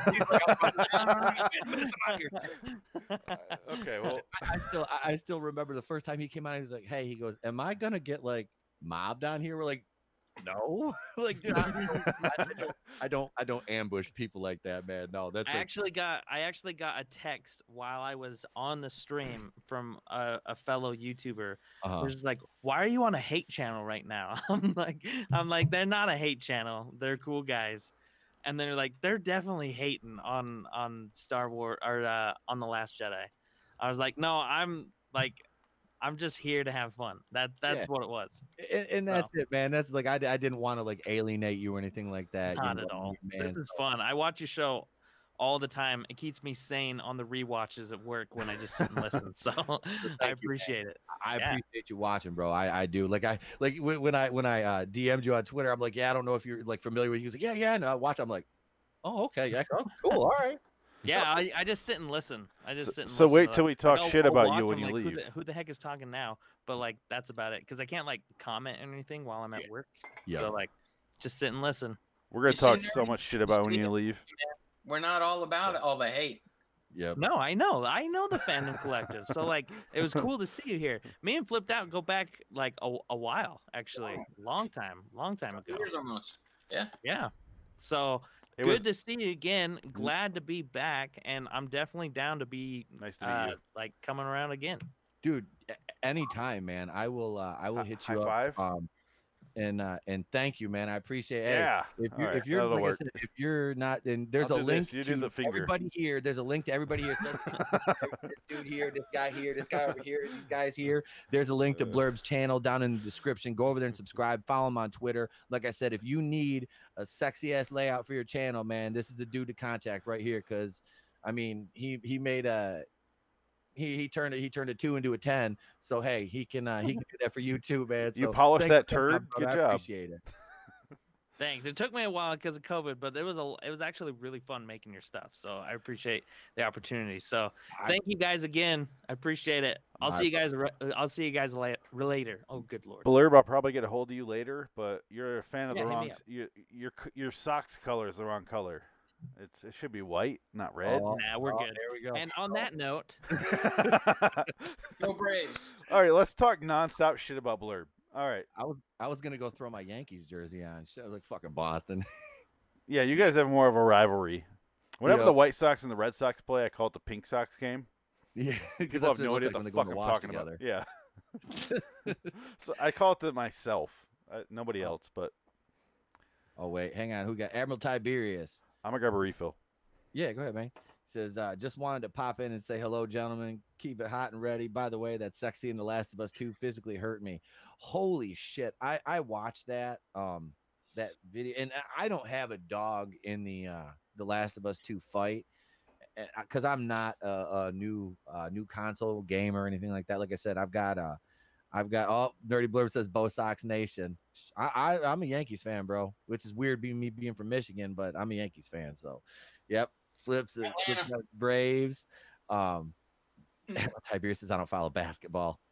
No, we're talking baseball right now, bro. But no, I watched. Have you seen any of this with The Last of Us? This kind of like I said, I don't know if you're a gamer or not, but yeah, I mean, I know all about it. Yeah, definitely. I know I've kept up on everything because it's been so interesting, especially with the way they were fucking with YouTube channels, man. It was like they're throwing them DMCAs at everybody like they're Oprah's Book of the Month. And it's like, what the hell, man? Like you're just gonna throw claims on people's memes and videos. You can't claim memes, like videos that showed a trailer image or like a still. Yeah, like how can you claim that? And then everybody found out about that Musso Limited is just like a shell company, and it's like how deep down the rabbit hole does this go? It goes way deep, man. For the sake of a fucking video game. It's just straight censorship is all it is, man. It doesn't matter. YouTube has been bad with that. They've been very bad with it. YouTube has been really bad with that. Over the next 5 to 10 years, there's going to be other companies come out and other apps, or however you want to put it, social media empires that are budding at this very moment as we sit here. That people are like, maybe not. But one of these is going to work. One of them's going to work, and they're going to be screwed. And I bet you money that they change their tune real quick then. Yeah. Who? Oh, we're talking about the Last of Us 2, all that bullshit going on with the game. Okay. Hey, franchise, you want to jump on for the rest of the show, bro? Someone jump on. Franchise, I'd love to meet you. Go ahead and jump on. That'd be great. Yeah, just shoot me fuck. Let me send you a link here, and I'll put you on the stream if you want. If you're free and you want to come on. What do you say? The Bears suck. Wow, yeah, fucking Bears. I mean, they haven't had a quarterback. Bears suck. The Bears haven't had a quarterback in 30 years. I'm a Vikings fan, so you're not going to hurt my feelings. I hate to say it, but I am a Falcons fan. Oof. That's got to be. I'm a Lions fan, dude. So I mean, They went to the Super Bowl recently. I mean, they didn't win, but twice. Yeah, that first half was amazing, man. We were killing. I did put money on that second half. So did? Thank you for that. Oh. That historic turnaround was amazing for me. But you want to know what? Every time I watch a football game and it's the team I want, which is usually the Falcons, they do terrible. So I don't watch, and they do great. So I watched the first. I didn't watch the first half of that Super Bowl. You got to stop believing your superstitions. Well, it happens every time. So like, my dad's like, "Dude, they're doing great. You got to watch it." So I turn it on for the second half. That's what I saw of that Super Bowl. Yeah. So it's your fault, is what you're saying? No. It sounds like what you're saying. It feels like it, but it's not. I know that. I'm a realist, but. You know. Are you? Are you though? Deep in here, I'm like, maybe, but no. Yeah. It's like guys that wear the same. My girlfriend we were talking about my jersey that I was wearing because I'm a Vikings fan, and they're deep in the playoffs last year, and I was like, all right, I'm switching the jersey. And she's like, are you sure? I'm like, they're not going to know if I'm wearing a different jersey than normal. Like, it doesn't matter. And if they do, sorry. They've never won a Super Bowl. I have nothing to lose here. Who's that, the Vikings? Yeah. They've lost 4. They lost 4. They never won one. No, they got beaten Super Bowl 4 by the Chiefs. What 23-7. Chiefs, They Steelers, 16-6 by the Steelers. The fucking Raiders beat them 41-14. And the Cowboys. Let's see. No, they're in the same NFC. That was before that. Sorry. Denver beat them in the Super Bowl. Yeah. 27. No, that was Dallas beat Denver 27. Oh, did Denver beat Minnesota? I don't know. I don't remember the last. All before my time. But I'm trying to think. It was they were all in the 70s. Frank Darkenting was the quarterback, who I hold as like a superhero, but Sir Francis, man, he was a fucking scrambler too. We're talking about sports ball here. Yeah, let's get back to the topic. I'm waiting. Franchise. I threw you I see you saw it. I threw you a link in your messages. So if you want to jump on, go ahead, bro. But we'll move right on here. Actually, you know what? While we're waiting for franchise, and before we talk about The Last Jedi and Rian Johnson here, should I do my plugs? let's you want to talk about Twilight Zone a little bit? I was just gonna say. I know you're itching to talk about Twilight Zone, so I am and I'm not. What's on your mind now? I have not seen any of this. If I could, just for a minute until he gets on, because I do LAW the Twilight Zone Review podcast. It's we're 175 episodes deep. I've been doing it for 5 years now. And last year, we found out Jordan Peele was doing a version of it for 2019. And then I was all excited. And I'm like, okay, new version of Twilight Zone. It's been since 2003 since the last episode of Forrest Whitaker's Twilight Zone aired. So 16 years I've been living without Twilight Zone. Star Trek fans don't have to wait that long. But I've been waiting 16 years. So I was excited when Jordan Peele came out. I like Jordan Peele. I like Get Out. I like Us a lot. I really do like those two movies a lot. So I was excited. And I like Key and Peele. I like him as comedy. Welcome, franchise. What's up, man? I'll wrap up quickly here because he's on now. Right. But it quickly turned into like the left-wing Twitter zone, which is what I call it.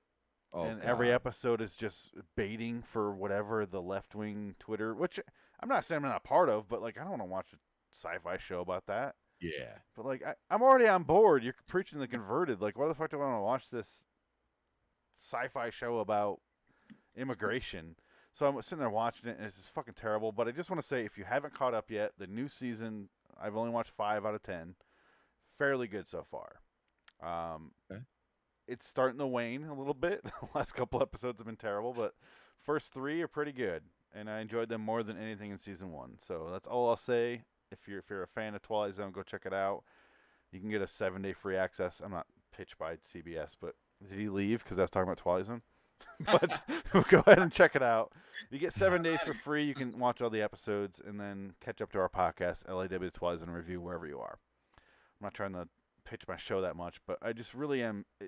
It's on my mind a lot because that's all I've done recently is Twilight Zone shit because it just came out, and I'm doing polls for the original show because we're almost done with the original series, which is 156 episodes. It's crazy. Yeah. So it's on my mind a lot. That's why I want to talk about it.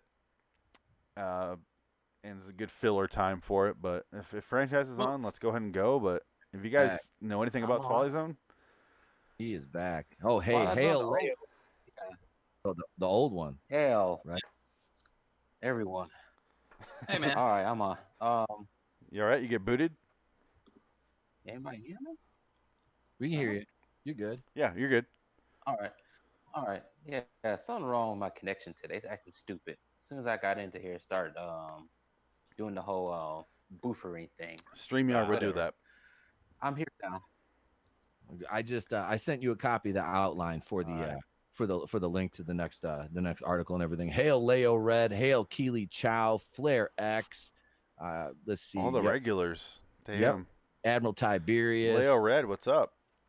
Leo, man. Leo's got to keep he's got to keep his head on a swivel. Hail Salvador, living down there, man. Leo Red is like my frontline reporter from Chicago. the Appalachian American in the chat. Thank you all for joining us this evening, man. I appreciate every single one of you guys. And if you're not subscribed to all the channels, all the guys here, I'll throw a link down to Franchise Histories TV in the chat. You should be subscribed to him. Loitering in Wonderland Studios, Flipped Out, and the Fandom Collective, Nerdy Blurb TV. Like I said, there's links to everybody in the description right there, except for Franchise, which I'll put his link up in the chat. Real quick, Pete, do you mind if I say something? No. This refers to StreamYard, because franchises have problems with StreamYard loading up and buffering. I'll just say this. Adam has been hosting our shows. We do it every Tuesday night. He's been hosting our shows. We have had such a fucking problem with StreamYard. Yeah. The two guys, there's 2 out of 4 of us that have, I have a mixer over here, a really nice mixer. And we've had such a problem where they're hearing themselves talk over and over, like everything's in a loop. If you're using StreamYard, this is just advice. If you're using StreamYard and you have a mixer, use Komodo Dragon as the browser. Don't use Google Chrome. That was our only fix, but it took us 2 fucking solid days to figure out what that problem was. Google Chrome, mixers, and StreamYard do not mix. Those 3 are just like toxic. They're like oil fires. They're not normal. So it's like cocaine strippers and rum. Yeah, but that's a fun time. But I messaged on Twitter, StreamYard. I'm like, hey, just so you know, this is a fix in the future because this has to come up all the time. And they never responded. But just in case it comes up in the future, that's the fix. Yeah, StreamYard showed up at the right time, like right after Google Hangouts went to like you have to pay like $500 a year for their shit, which I was like, no.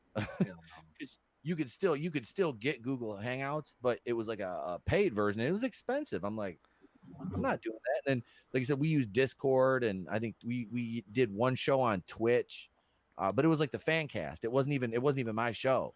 Yeah. So I was, all right. So I'm like, whatever. And by the time it came around for me to host my next live show, StreamYard just popped up, and I'm like, well, all right, we'll try this. And fuck, I got on there. I was like, well, this is easy. Yeah. You know, so it's a nice interface, but they still have some bugs to work out of the system. They do. It seems like they're fairly new. What I'm doing right now is I'm on with you guys. That's why I keep looking around all the time, because I'm on up here on my top screen with you guys on a StreamYard. Over here I have Lab Streams, which is actually video capturing this.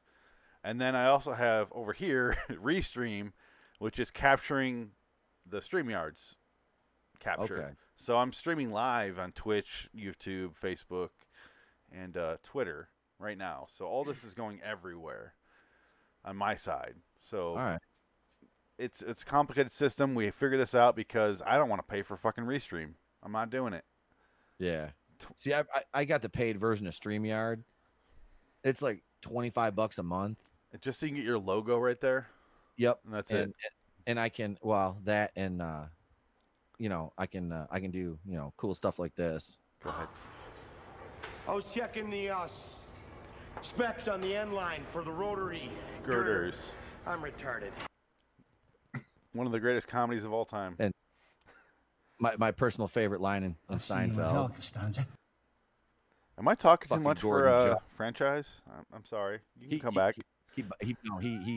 He had a cut again. I'm checking my phone right now to see if he messaged me. He might have some. He's been having some connection issues out there, and Tony's having some issues too. So he'll be. He said he'll be back if he can. I'm used to hosting, so if you tell me to shut the fuck up, I'll be fine. Oh, you're fine, bro. Trust me. I'm like one most of the time. It's like, am I fucking talking too much? It's like I know it's my show, but am I fucking talking too much? I did want to say something. Yeah. Yeah. I actually love the original Twilight Zone, and you're saying that this just came back out again? Is that what you're saying? Yeah. And you're covering it extensively? Yeah, last year, Jordan Peele, you know, right? Mm-hmm. Jordan Peele. He created a new season on CBS All Access. It's not on CBS. It's just CBS All Access, which is like where you find Star Trek Discovery or Picard, which are all 3 shows that are disappointing shows that were remakes from 1960s TV. Yeah, he remade it for 10 episodes. There's 3 really good ones. The rest are either okay or fucking terrible, where they're trying to preach to you, don't be a sexist male, don't be a homophobe, like, you know, that. Yeah. But the new season has been pretty fucking good so far. My favorite episode of the entire series of the new revamp version is on that. But if you're into Twilight Zone, go ahead and check it out. Season 2, it's worth it. Would you liken it to Black Mirror? It's very much Black Mirror. I don't like Black Mirror that much. It's a little too negative for me. As much as I like trash on shit, I am a positive person by nature. Yeah. I might not seem like it, but I really am. So when I watch my sci-fi, I want a little bit of here's how you should be, but also this is what could end up being, or here's what happened if you do it wrong, sort of thing. You know. Sure. You know, a little bit of murkiness. We're all picky here. Yeah. I didn't want to. I want some murkiness, but the first season of the show is just like, you're here. Here's a mirror. You're a piece of shit, and you're like, God damn, sorry. But the new season is like a little more nuanced, which is all I'm looking for in sci-fi. Sci-fi shouldn't be that black and white. It shouldn't be nuance. Yeah, nuance is all I'm looking for. Yeah. So if you're into it, check out the new season and then watch season 1. You go, oh, that's what he's talking about. I will. And where do I catch this again? CBS All Access, unfortunately. Oh, I'm never going to see that. If get a hold of me on Twitter, I'll hook you up somehow on Twitter if you get a hold of me. LAWTZ Review. That's for you, not the listeners. Fuck you. I don't want to sound like I'm pitching shit. I don't like pitching shit, but if you want the episodes, I can find a way to get a hold of you. But yeah, no, I will. I'll go through Etep here. Yeah, cool. Definitely do that. I will. Not worth paying for. Do not pay for CBS All Access. Copy that. You can get 7 days free though, but don't do it. It's that bad. Too late. I already did. That's what everybody. You did? Don't pay for Black Christmas. What'd you pay for it for, franchise? What'd you pay for it for? I forgot. It was a long time ago, but I got rid of it. But I didn't even know I was paying for it.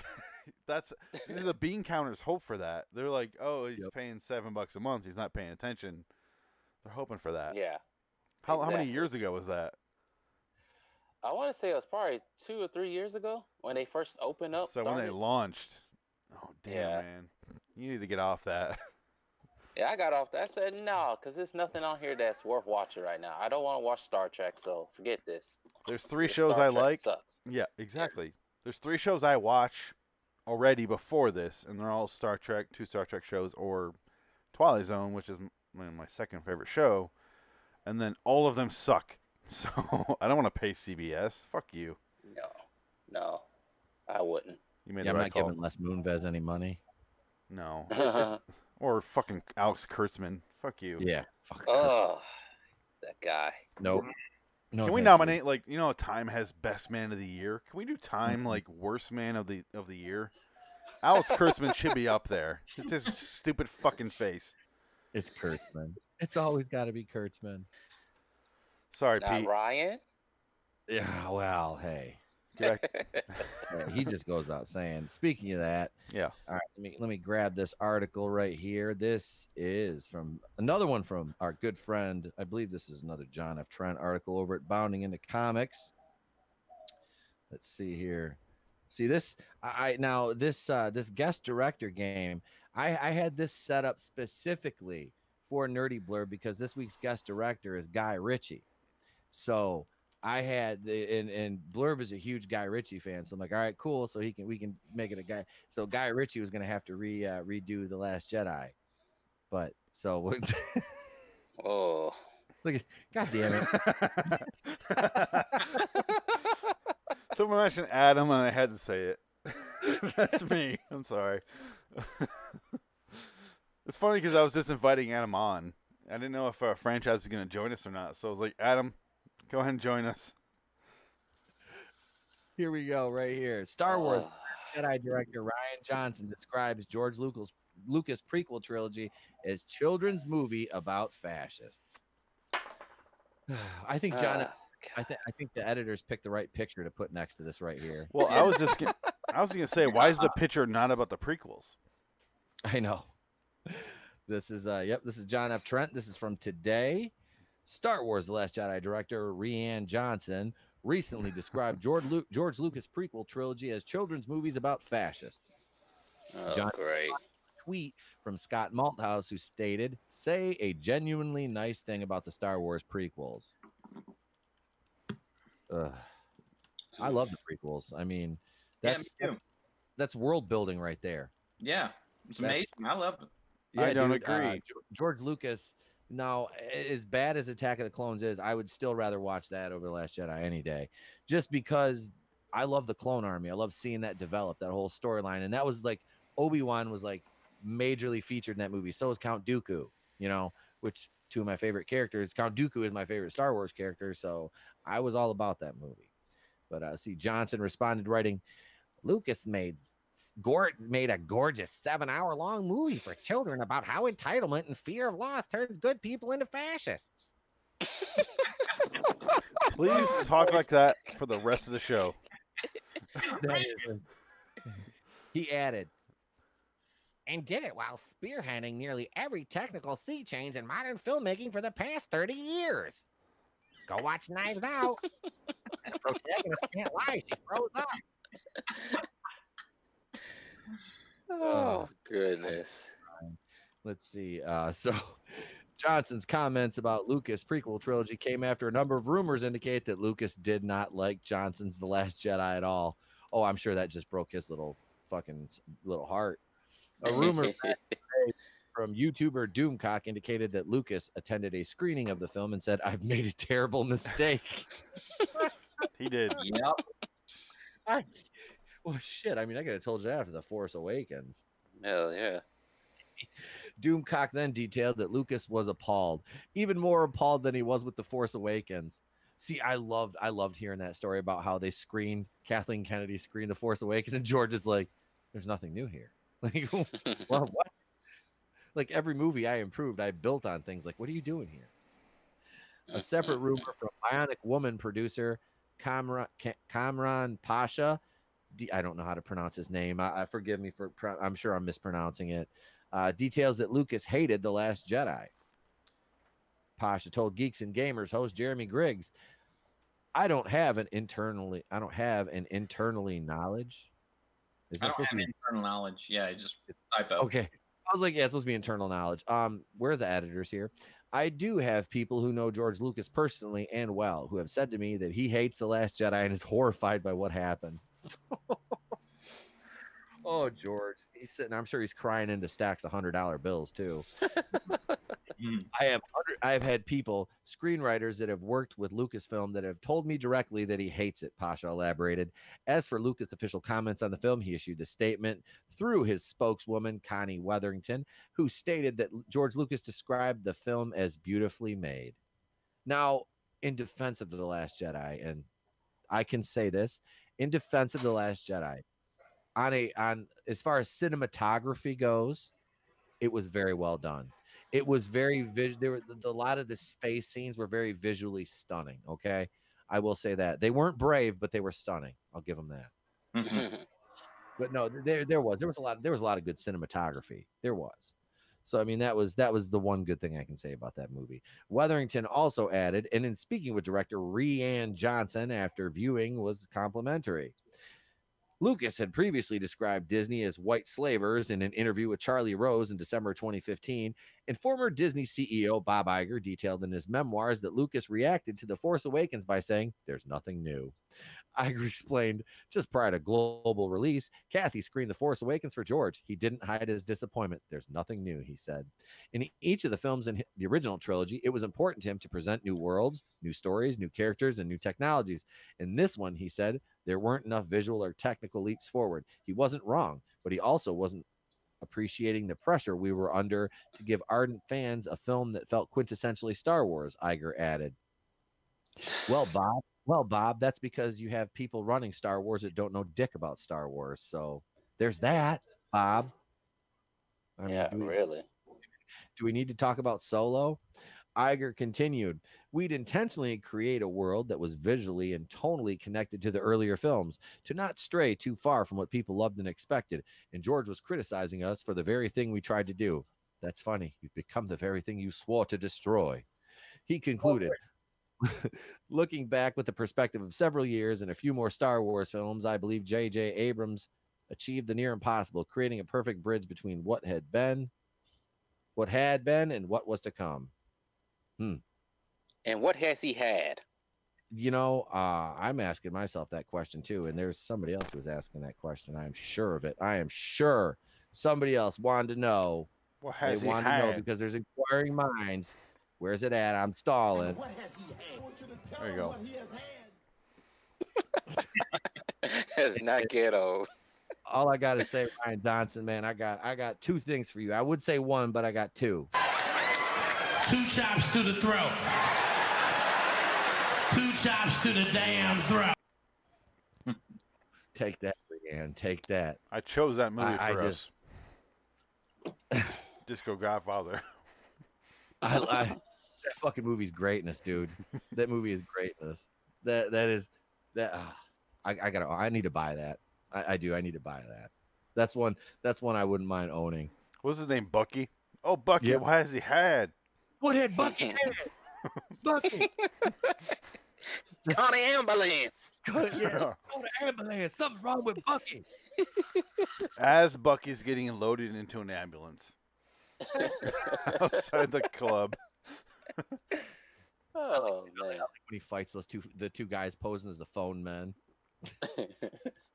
There's so many the fight sequences are so fucking hilarious in that movie. They're fucking great. Like the one on the dirt pile outside the construction site. There's the random goons. I looked at someone's backyard. Yeah, it looked like it. Probably was. Is this a construction site or a back? No, this is somebody's backyard. They just threw some 2x4s and a couple cinder blocks down. And some mounds of sand. I hate sand. It's coarse and it gets everywhere. Oh God, don't. Rough. I said a minute ago on there. Last Jedi. I turned off my microphone because anything after Empire sucks. Oh, you don't like the prequels at all? I fucking hate the prequels. Okay. Oh man, bummer. Damn. What do you think about the sequels there? Better than the fucking prequels. Oh no. What? You had to be trolling. Did you? I know you trolling right now. No, I'm an average human. I don't like the prequel. Did you go see The Rise of Skywalker? I didn't go see it, but I saw it. What did you think of that? I have to know. Piece of shit, but still better than the prequels. That's literally it took me not even 5 minutes into the movie. The opening crawl starts and it's the dead speak. I'm like, oh, shut the fuck up. No, report started. I did. I was sitting in my seat. I'm stoned as fuck, right? I was on the way to the theater. I was eating edibles in the car. I was eating one in the theater. I mean, my sister smoked a blunt before we left. My mom is with us. I leaned down to my sister who was a Last Jedi defender, and I leaned down to her when that opening crawl came on. I'm like, "Are you fucking serious?" And she goes like this. She goes, "It was what I was like, holy!" But that movie just it was like MacGuffin, Deus Ex Machina, MacGuffin. It's like, hey, we have random fucking cube, two the MacGuffin cube. MacGuffins. What I'm trying to think. There was a movie like that in the 90s where it's a sci-fi movie, so Phoenix will probably get this one, or Flip maybe. I can't remember the name of it. Is it Event Horizon? Was that the one where Jake Busey blew up the fucking gimmick? Was that it? No, that sounds like Starship Troopers. No, it was, they had something fucking big contraption built, and the bad guy blew it up. But luckily, they had another one on the other side of the fucking. Other side. I'm trying to think of the name of it. Stewie talked about it in Family Guy. Oh God. What? Describe the movie. It was I want to say it was Gary Busey or Jake Busey that was in it, and it was I think he was the villain, and they the Troopers 2 retroactive. It was like a mainstream type movie. I don't know. Jake Busey. It sounds familiar. I know my Buseys, but I'll have to find the Family Guy episode because it's the fucking Stephen King one where Stewie's playing the chick from Misery, the Kathy Bates role, because he's Annie. and what's his name, and they blew it up, and it was Jake Cockadoodie Busey. Now if I could pull that clip up and see what movie he's talking about, I will have to look at that later because it's been bugging me because I can't think what it was and I never remember to look at the fucking clip. So anyway, before I went on that fucking cutaway there. We were talking about Rian Johnson in The Last Jedi and how he thought the prequels were a great children's movie about fascists. So what I thought would be fun to do Rianne's movie is to take Rianne's movie, The Last Jedi, and give it a new director. Let's put Guy Ritchie in charge of The Last Jedi. Now, to me, because I didn't have time to write this out like I did a couple weeks ago, which I had like a 3-paragraph fucking diatribe. I think that basically what Guy Ritchie would do is it would be Snatch in outer space. Like this, if Guy Ritchie was directing it. Pause. Contact. Yes, it was Contact. Yeah. Yes. Okay. Sorry, I just figured it out. No, thank you, dude. Okay. I'm fucking that just put my mind at ease because it was bugging me. Like those. I'm trying to fucking read them. Fucking know. The cast said in that movie, going back to '97, if I remember correctly, that Matthew McConaughey was selling everyone drugs on that set. He was. So, yeah, there you go. I can believe that. Yeah, I can see it. McConaughey. He hasn't changed much. No. He just has an Oscar now, but he still sells drugs on the set of his productions. Yep. I'm sure he does. Hey, man, look, Anne Hathaway, you want to do some blow, girl? All right. Those spaceships keep getting higher, but I can stay the same. All right. Hey, look, we're going to be higher than Richard Pryor here pretty soon. But so, yeah, Guy Ritchie directing The Last Jedi. To me, he would take it, and like I said, you would probably have just as many characters as you did in Last Jedi. They would be spread out, but it would actually like have some sort of coherence to it and make more sense. Maybe I mean, I'm just spitballing here, but I think Guy Ritchie would. I think he could make something of that. Yeah. Now, I don't know what he's gonna do with Kylo Ren. But he would probably be like, what was you see Kylo Ren being like Boris the Blade in Snatch. Him and Ray, like he's all cut up and shit. Like when Bullet Tooth Tony and Boris were fighting, you see Kylo Ren come out just all fucked up, just bitching. Freddy Four Fingers. Freddy Four. What would Ray, I wonder what Ray would be like under a Guy Ritchie type fucking movie though. That would be interesting.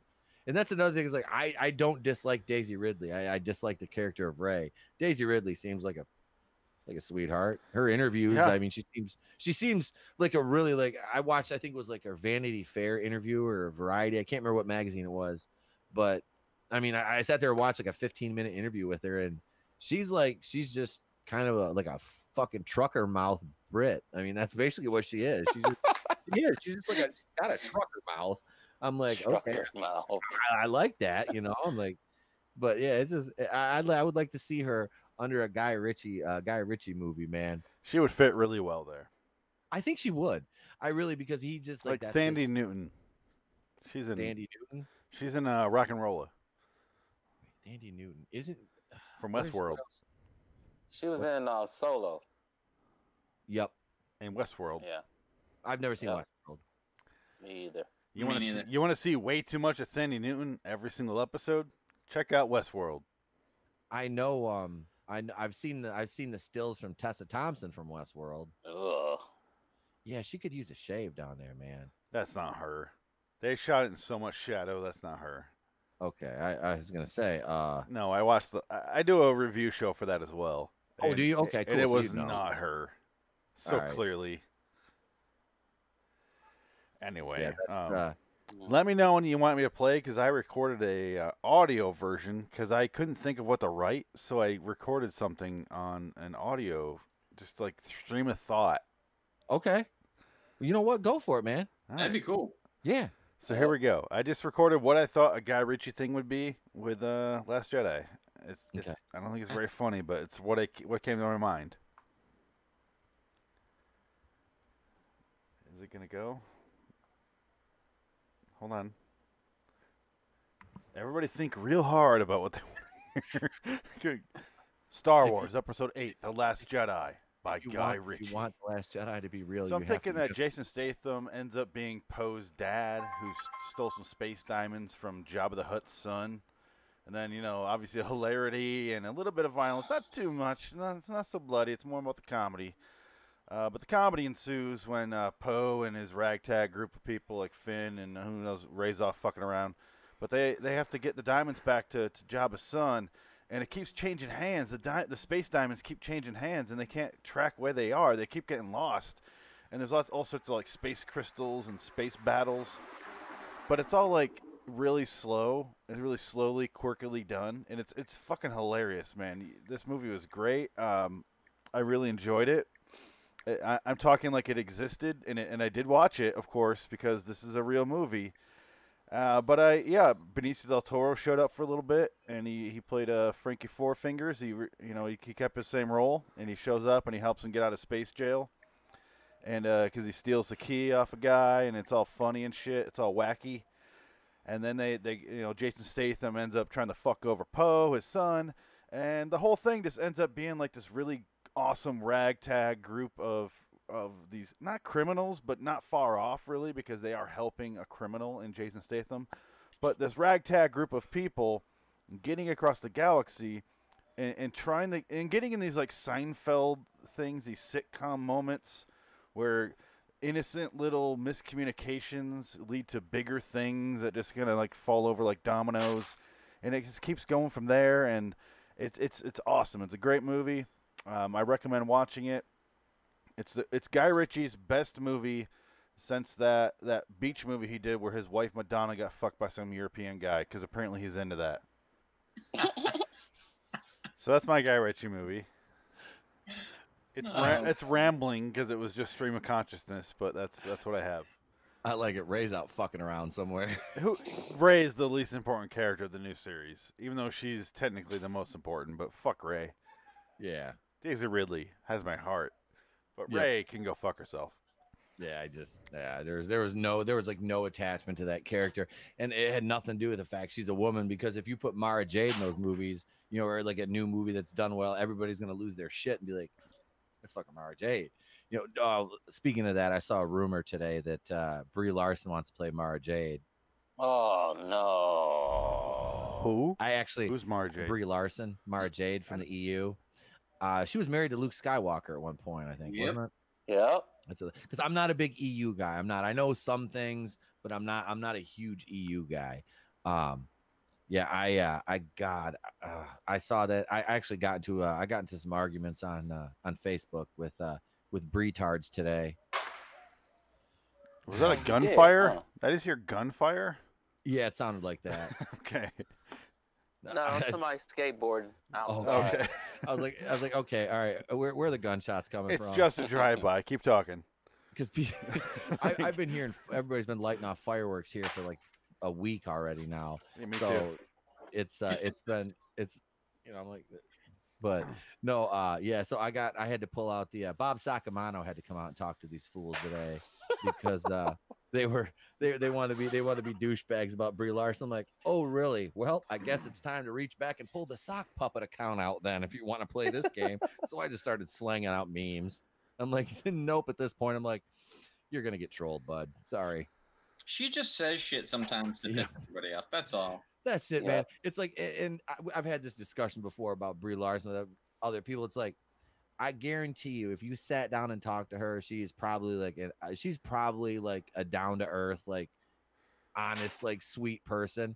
That's just her public persona, and she has no idea how to handle herself in front of a crowd like that. That's true. And she wants to do these things, these social justice things, but doesn't know how to go about it the right way, and just like, wow, fuck white men. Well, her feet still stink. That's all I gotta say. Yeah. But yeah, and she can't write or direct. Unicorn Store is proof of that. And if you doubt me, we did a Unicorn Store watch party on my channel. We watched. Are you at the skate park? You know what? I'll take that back. It's not skating. It's firecrackers going on. Okay, that makes more sense. Those sound like 22 shells, man. Yeah. Well, I wouldn't know. The stream will be over. Someone's really slowly killing someone with 22s. I love doing the show, guys, but I'm out. Do you mind if I duck for a minute? Hang on, man. I can't be on camera for a while. Why? I gotta halt and return fire. Anyway. Yeah. Why'd you mute your mic? I had to fucking fire off a couple rounds. Don't worry about it. We're good. Turns into a Charlton Heston movie for a while. if I still lived in my old apartment, I'd have to do that. It'd be like I'd have to shoot the fucking tweakers underneath me. I remember when I lived in LA and I have like girls over and they'd be like, "What's that noise?" I'm like, probably something getting shot. Anyway, so what's going on with you? It's either somebody getting shot or there's a hooker getting strangled downstairs. Don't worry about it. You're fine. Don't worry about it, baby. That's funny. Let's see. So, all right, Flipper, what'd you have, man? I got you, man. All right, so I didn't know it was supposed to be funny. Either way you want to go with it. I don't care. And usually I go with funny, but these are open to interpretation. I don't it's like however you want to do it. So I really particularly like Phoenix's. That was just great off the top of your head, pre-recorded, and you ended with a bang. That was awesome, man. Only way I know how to do it. Yeah, that's the way to do it. All right, I'll read this. As soon as I can find it. Here it is. Alrighty. Okay. So I called this Dark Acolyte Unbound. I just changed the whole name of The Last Jedi. It was The Last Hefe, but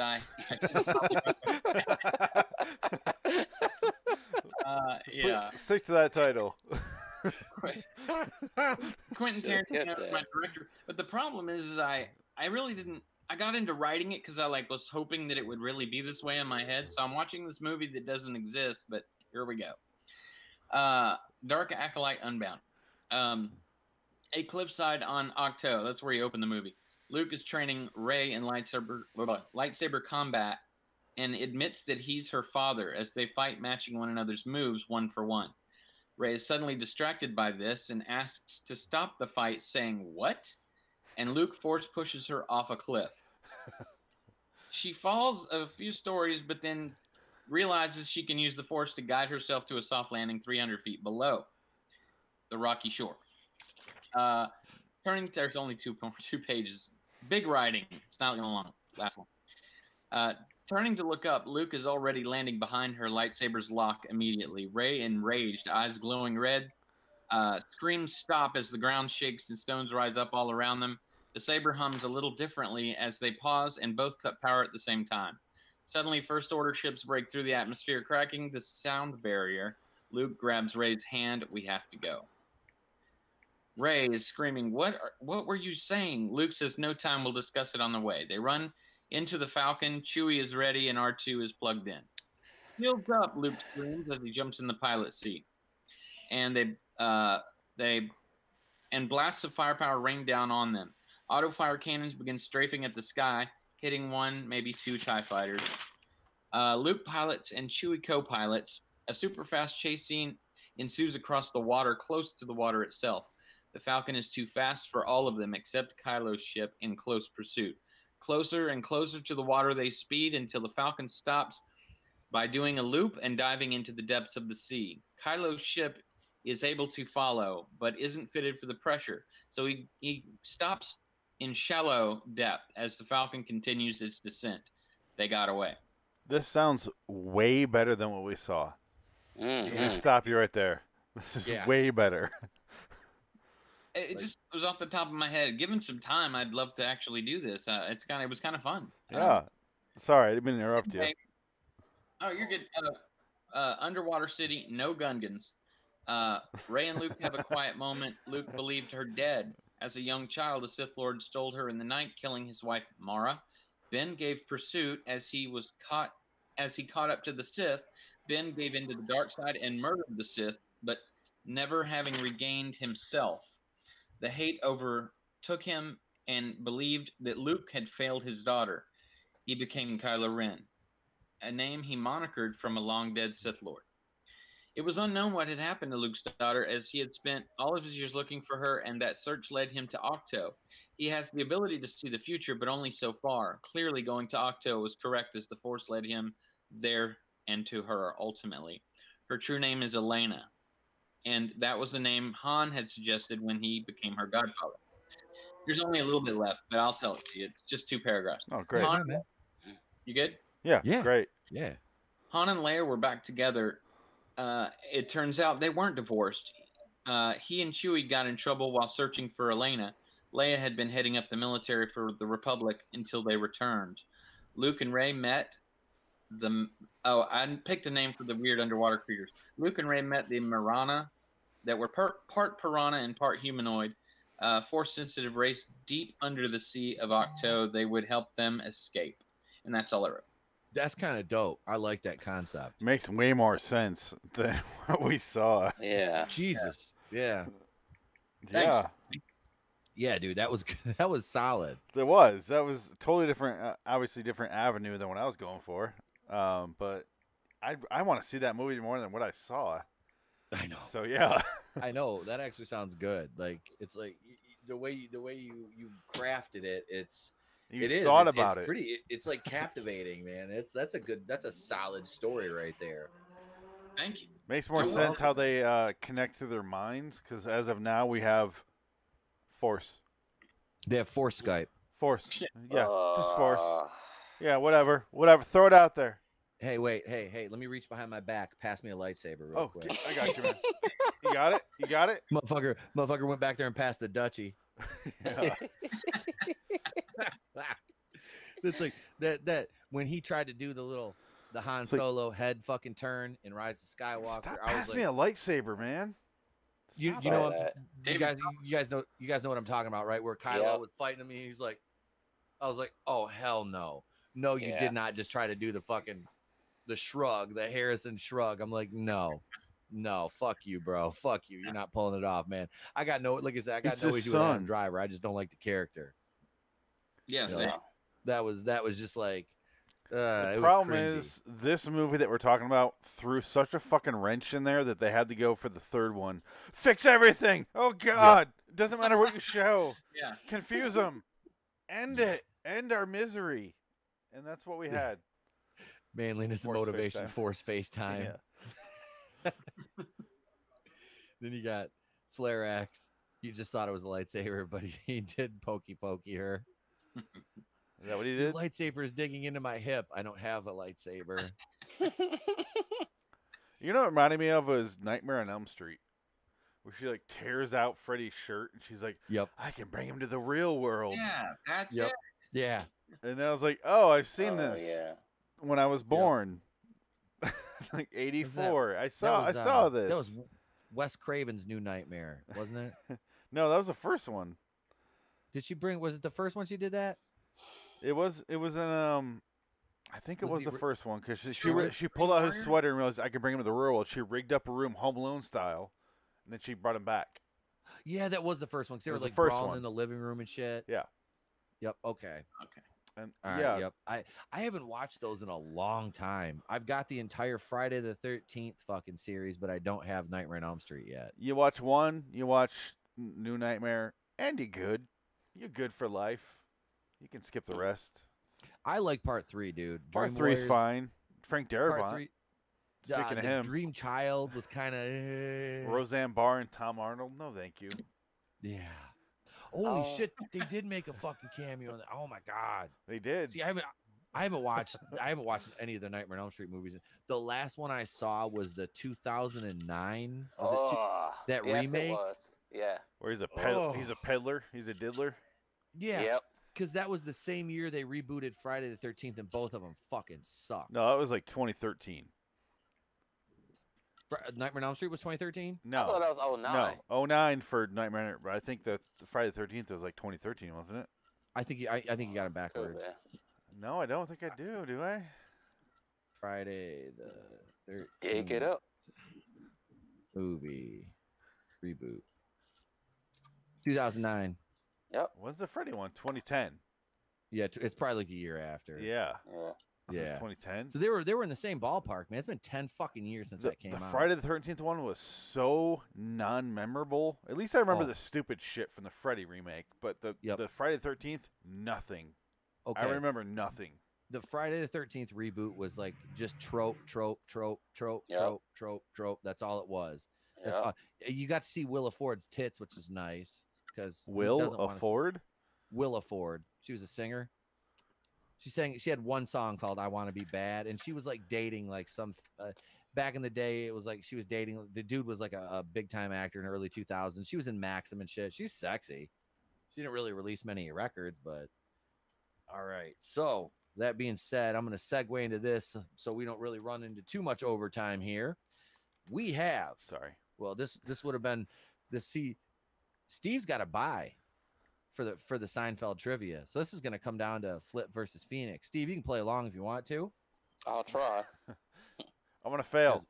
This is going to determine who goes to the semifinal round of the Seinfeld Invitational 2020 edition here. Is this Happy Gilmore? The Subway Invitational. The Subway Invitational.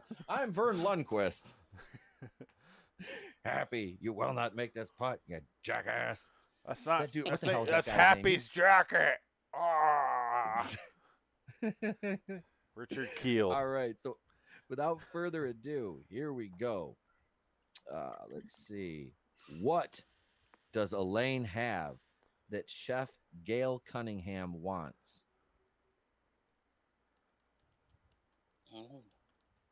I'll throw a hint out there right now. Elaine gets mad and says, "Don't talk about my blank." Dancing? Yeah, panties? You mean the ones her mother laid out for her? There's another Seinfeld reference. Right Shoes? Yes. Ah! Yes. Phoenix I just said a word. Yes, and in particular, they were Botticelli shoes. No idea. Okay. So Phoenix has got one right now. I pictured 90s, very cliche. What does she have that another woman wants? Shoes. Absolutely. No way. How? Let's see. We'll go with this one. All right. Elaine says that there's one false reflecting going on at the Barney store because they use these. Elaine says that there's false reflecting going on at the Barney store because they use these. Magnets? I don't know. What is going on? La la la la la. Some My ATC. neighborhood is weird. Some fucking ATC, man.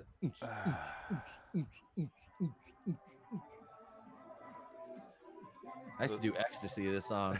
The skateboard is going crazy over there. I don't know what's going on right now. I'm gonna get a copyright claim for that. Yeah, you better be careful. I know. All right. So Elaine says that there's false reflecting going on at the Barney's store because they use these. Now, she's at the store Barney's. Are you familiar with what Barney's is? What's that? Mirrors? Yes. Yes. Are you? No. Yes, they use skinny. I was sitting there thinking the whole time, like, what do they have in the mirrors? Skinny mirrors. Okay. Oh my God, I should not win this. Please don't put me in the next round for this. Shit, you gotta fucking you gotta go to the pool because we'll draw before the end of the night the pairings for the semifinals because we got Linklex 7, we got Emperor Steve here, we got Salvador, and we're trying to fill the fourth slot right now to get the semis going. All right, in high school, Jerry became a legend in a sport he had an unfair advantage in. What was it? Basketball. Ooh, I know this. Nope. Polo. Bowling.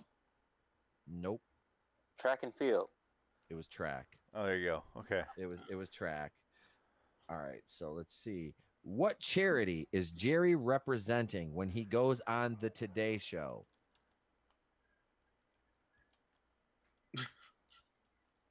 It's still a very prominent charity. They accept donations. Jerry Lee Lewis or Jerry Lewis? Okay, it's a. Are you in the middle of the street? It's there's cars right outside my balcony. It's an organization with they have storefronts too. What? What charity is Jerry representing when he goes on to the Today Show? They accept donations. They have stores. It's like a secondhand store. Oh, Salvation Army? Nope. Okay, that's all I have. Goodwill? Goodwill. Okay, that was my second. Yep, it's Goodwill. Salvation Army makes more sense. Let's be honest. That was the puffy shirt he was wearing. I don't want to be a pirate. I like Seinfeld, but I haven't seen it in 20 years, probably. All right, let's see. This is the I've had this game for like 15 years, I think. I got this Seinfeld game. This is rough. And I've literally played it like 3 times because none of my friends, like I have like 2 friends that watch Seinfeld that I like hang out with. Seinfeld's great, but it's not. I'm not a Seinfeld fanatic. I love it. That's like it's one of my favorite shows. You asked me American Dad questions, like American Dad. I was watching the pilot the other day. Haley, your boyfriend's one of those stone men. You mean a stoner dad? I love that. He's a stone man. You mean a stoner? Jerry bought this at the furniture refinishers and gave it to Elaine as a gift. Now, this episode and this gift in particular would be deemed quite problematic these days. Oh, God. What does that mean? That's a lot of stuff. Yes. Oh, yeah. Please take over, franchise, if you know, because I don't want to advance because I don't deserve it. But I'm not playing against myself. Oh, yeah, you're already in. Fuck. Okay, so that episode, George had to take a coffee table there because Jerry set a cup down on it. And while they were walking around in there, wait, no, that was a different episode. I'm sorry. It's not a coffee table? No. He bought Elaine something. Boudoir? Nope. So you're saying today it would be considered... It would be very problematic. It would be canceled on Twitter. The Mary Sue would be writing articles about it. Princess Weeks and Rachel Leishman would be scissoring and fucking bitching about Donald Trump and fucking complaining about this episode. I mean, it would be a whole fucking scene. They'd throw Jessica Mason in the mix too. I know all the writers from the Mary Sue for some reason. I don't even know why.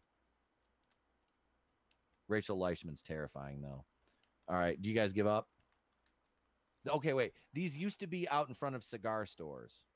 Oh, Indian humidor cigar people. Yep, an Indian statue. Oh, great. What? Why would I guess that? And for a bonus question, who did Kramer George. after he got the cigar store Indian from Elaine? Who did he sell it to? Lewis? No. George's dad. Nope. Elaine's boss at Pendant Publishing, Mr. Lipman, for his office, which had a Southwestern motif. And Kramer, in the process, got his coffee table book published. I said coffee table. Do I get partial credit? I'll give you 1/4 point. Yeah! Let's see. Okay. Jerry has a name for the first shirt that he wears out of the laundry. What does he call it? Oh, damn. This is from the Marine Biologist episode. Oh, that's one of my favorite episodes. I can't even think of it right now. It's what you would call somebody Jerry's shirt. A male who is like, it would be another term for like favorite. Buddy? Brown noser shirt? Golden Boy. Golden Boy was the name of Jerry's shirt. Okay. Golden Boy. If you say so. Golden Boy. Do you want to touch Golden Boy, Elaine? No, I'm fine. I don't want to touch it, Jerry. Jerry returns to his parents' home from a scuba diving trip with black eyes. What happened? I don't want to say suds. I can't think of what happens when you come up too fast. The bends? Yeah, the bends. He got it right. Well, no, you said the bends. His capillaries burst. Yeah. Pretty much the same thing. Why'd they burst though? The bends? From the pressure. Pressure. That's pressure. That's bends. Yep. Oh, okay. Yeah. Who said that one? Is that Flip? Steve got it. Steve got it. All right, so Steve's got 2, Phoenix at 3. Flip's still pitching a golf game right now. 3.25. He's under par. You're in the clubhouse leader for golfing, bro. And if we're golfing, I'll need you to stay on par because I'm a horrible golfer. I'm better when I drink. I'm like I just go out to drive the cart, get stoned, and have a few beers and break my driver over my knee. Let's see. It's not. I've done it. At the hospital, Jerry asked George if he can have this NHL team jacket if things don't work out. What NHL team is it? What's Gretzky's team, right? That's Kings? That was the LA Kings, and it's not. Or that. Oilers? It's an original 6 team. Oh, okay. Bruins? Blackhawks? Blackhawks. I should have known that one. Phoenix, a game set match Fucking right now. lucky. All my questions are so easy. He's gonna do a Detroit Lions. He's gonna somehow win an opening round game and stumble his way into the second round. In a show I haven't seen That's since. so true. I haven't seen since Grey's Anatomy. Before Grey's Anatomy was on the air. Let's see here. Jerry tells George that Vanessa looks like this actress as they stake her out in the lobby of her office building. Isabella Rossellini? No. That was a lucky guess. Okay. Not lucky guess.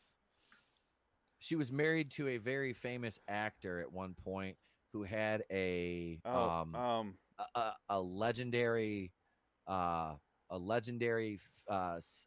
piece of facial hair. What? What? This woman that they're discussing, the actress that they're saying this woman looked like. Kathy Bates? No. She used to be married to a famous actor who had a very famous mustache. Damn. Not named Tom Selleck either. I will say that. Not named Tom Selleck.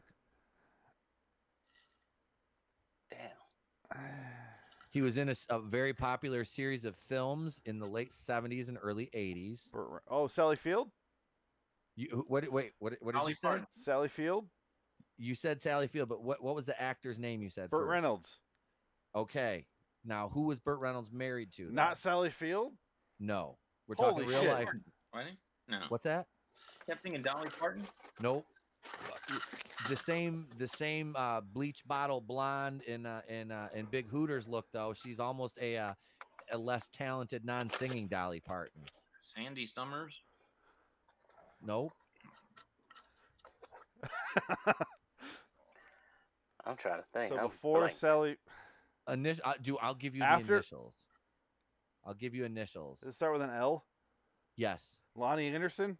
Yes. And with that, ladies and gentlemen, tonight, our big winner and master of his domain, no!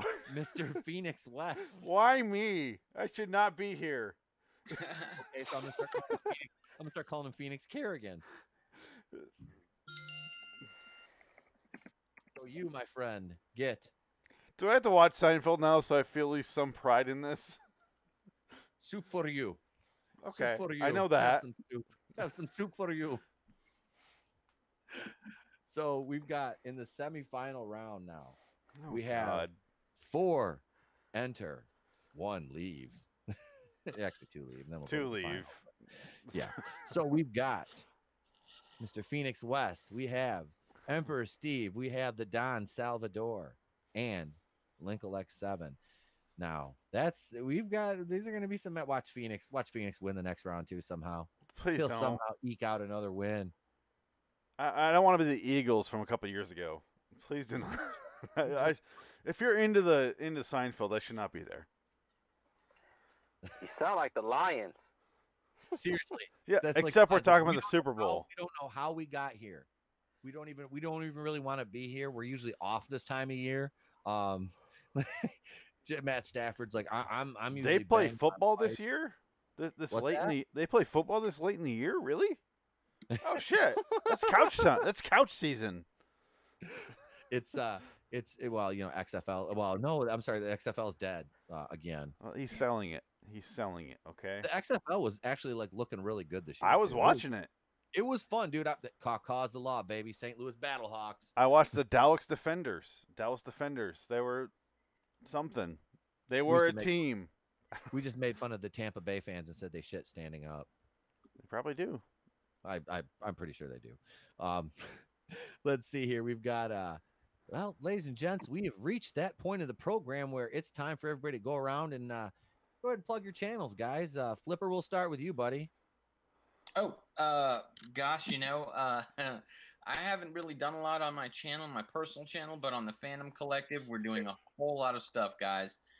We just started out the Patreon, and every little bit of what we're doing there is basically to help you guys. We're just trying to promote a community that is used to being shadow banned and censored and in every other way just dismissed. And that's what we're trying to do. So come on by, check out our videos, and most of our videos are of you guys. So it should be a lot of fun. So that's what we're about. That's what I'm about. Come hook up with us and DM me. Let's hang out sometime. Absolutely. Thank you for being on tonight, brother. I appreciate it. Yeah, man. thanks. My pleasure. And yeah, you guys go over there, subscribe to the Fandom Collective channel, subscribe to Flipped Out's channel, check out the Rookie Critic over there. We got a lot of great stuff going over on the Fandom Collective side of things, man. It's like constant tweets. There's so many people involved in these things now. Like I said, you got the Patreon going on, and look, and Patreon, I know a lot of people have negative attitudes toward that, and go watch Flip's video on what he explains what the mission, the modus operandi is for that Patreon. And that's to help the community out, man. That's not these guys trying to get, us trying to get, make paper off this. We want to build this community up and this platform and everything. So I thank these guys for letting me be part of it. It's been, I do too. You guys just did an episode on me.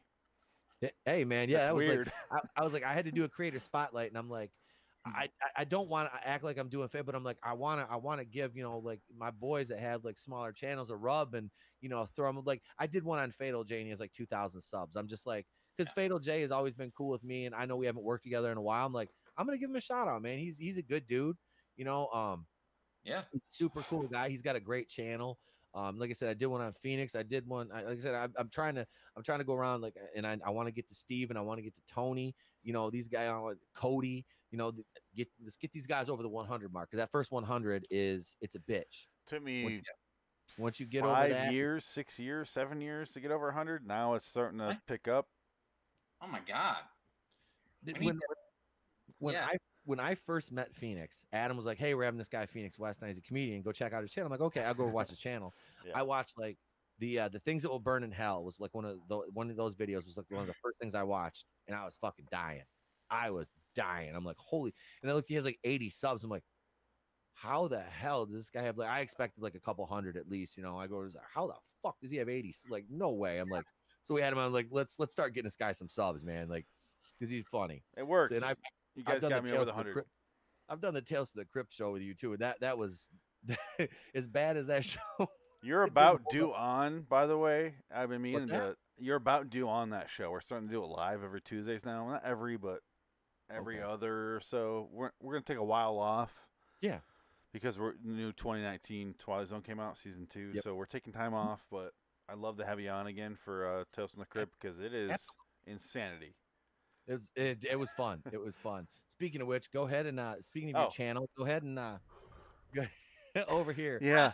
With those beautiful eyes, and tell us what you got coming. LAWstudios.com is the main hub for all of our podcasts and videos. Loitering Wonderland Studios on YouTube. Patreon.com/Loitering Wonderland Studios. We do LAW Twilight Zone review, Tales from the Crypt, Westworld, American Horror Story, Walking Dead. I do a bunch of TV show reviews. I don't keep up with them as much as I should, but if you're into those shows, go ahead and check them out. Send us a shout out.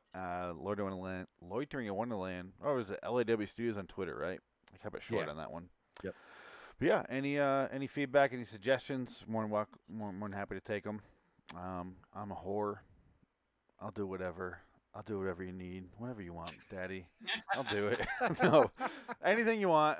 Go ahead and get us a hold of us there. I do want to mention one thing on the show is our LAW the Twilight Zone review, LAW the TZ review on Twitter. We're doing a poll. We're narrowing down every episode of Twilight Zone, 156 episodes down to 1. Right now we're at the final round, so it's 2 episodes. They're battling it out. If you want to go ahead and contribute to that, LAW the Twilight Zone review. So LAW the TZ review, I think is what the Twitter feed is. Go ahead and vote, because it's a massive poll. I put a lot of work into it. I'd like some payoff to it. We're going to do a review for that episode that wins at the end of whenever we finish the new season. That's all I got. I need to check out your American Horror Story reviews because I love that show. I haven't done season 9 yet. I have not gotten there. I will. This one was great because it was a slasher type season. I'm looking forward to it, but some reason to just keep putting it off. It's just one of those things. It's all good. And last but certainly not least, ladies and gentlemen, Emperor Steve from Franchise History TV, and I posted a link to your video to your channel in the chat too. So look at him; he's handsome. Well, yeah, I'm doing this off my phone because my computer and connection inside was acting crazy. So yeah, I don't have my icon. But what do I have this week? I got nothing this week. I'm actually taking a break this week because of 4th of July, and I'm getting tired. Basically, trying to do all these videos. Plus, I'm working on a big old video about Star Wars. Probably one of my last videos about Star Wars, but I know deep down I'm lying right now because it probably won't be. But I'm working on my biggest one coming up pretty soon. So that's what I've been doing this whole week. So if anything, I'll probably live stream, but I don't know what day. Probably one of my days off. So that's what I got going on this week. Well, thank you, man. Thank you for coming in last minute. I appreciate it, brother.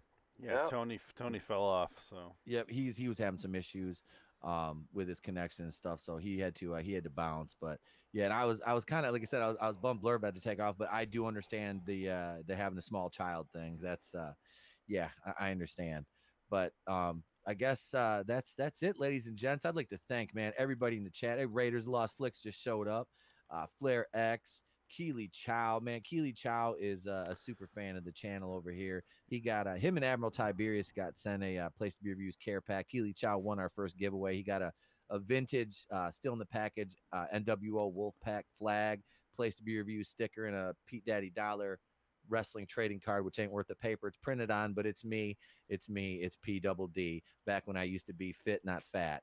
So, but thank everybody for showing up tonight, man. I appreciate you guys being here every Monday night in the chat. I'd say Flair X, Raiders, Admiral Tiberius, Keely Chow, Salvador. Thank you, brother. Manliness and motivation. Wes, you're awesome. I'd like to thank everybody. Leo Red, you guys rock, man. Thank you so much for being here. And I'm going to be on vacation starting on Thursday. I'm going to be gone, and I probably will not be on YouTube or Twitter or anything until Sunday because I will be in the middle of the woods, and I won't have the best reception. It's my son's birthday, so I'm not really going to worry about YouTube much. You're going to take him to the woods? Yep. But I say him? in the middle of the woods, but it's a fucking fully furnished house. It's not we call it a cabin, but it's a house on the river. So, I mean, I'm going to go sacrifice him in the woods. I'm burn down your cabin. I won't smoke my Cuban cigars in there. Don't burn down your cabin. With a waitress from the diner who, when she laughs, it sounds like Elmer Fudd sitting on a juicer. I'm glad you get that. Oh man! But yeah, so I will have videos coming out all weekend though, as I'm going to do a bunch of recording between tomorrow and Thursday when I leave town. So I'm going to be sitting at my desk, probably getting my ass getting even fatter, recording videos for you guys. So you'll have stuff over the weekend. And that's it, guys. Thank you. I love you. Thank you for tuning in, man. And I am Etep Wokuian, the Place to Be Reviews. I have been here with all of yous. And what do I say at the end of every show? I say, if I don't see you, have a great day, a pleasant tomorrow. Be good and be good to each other.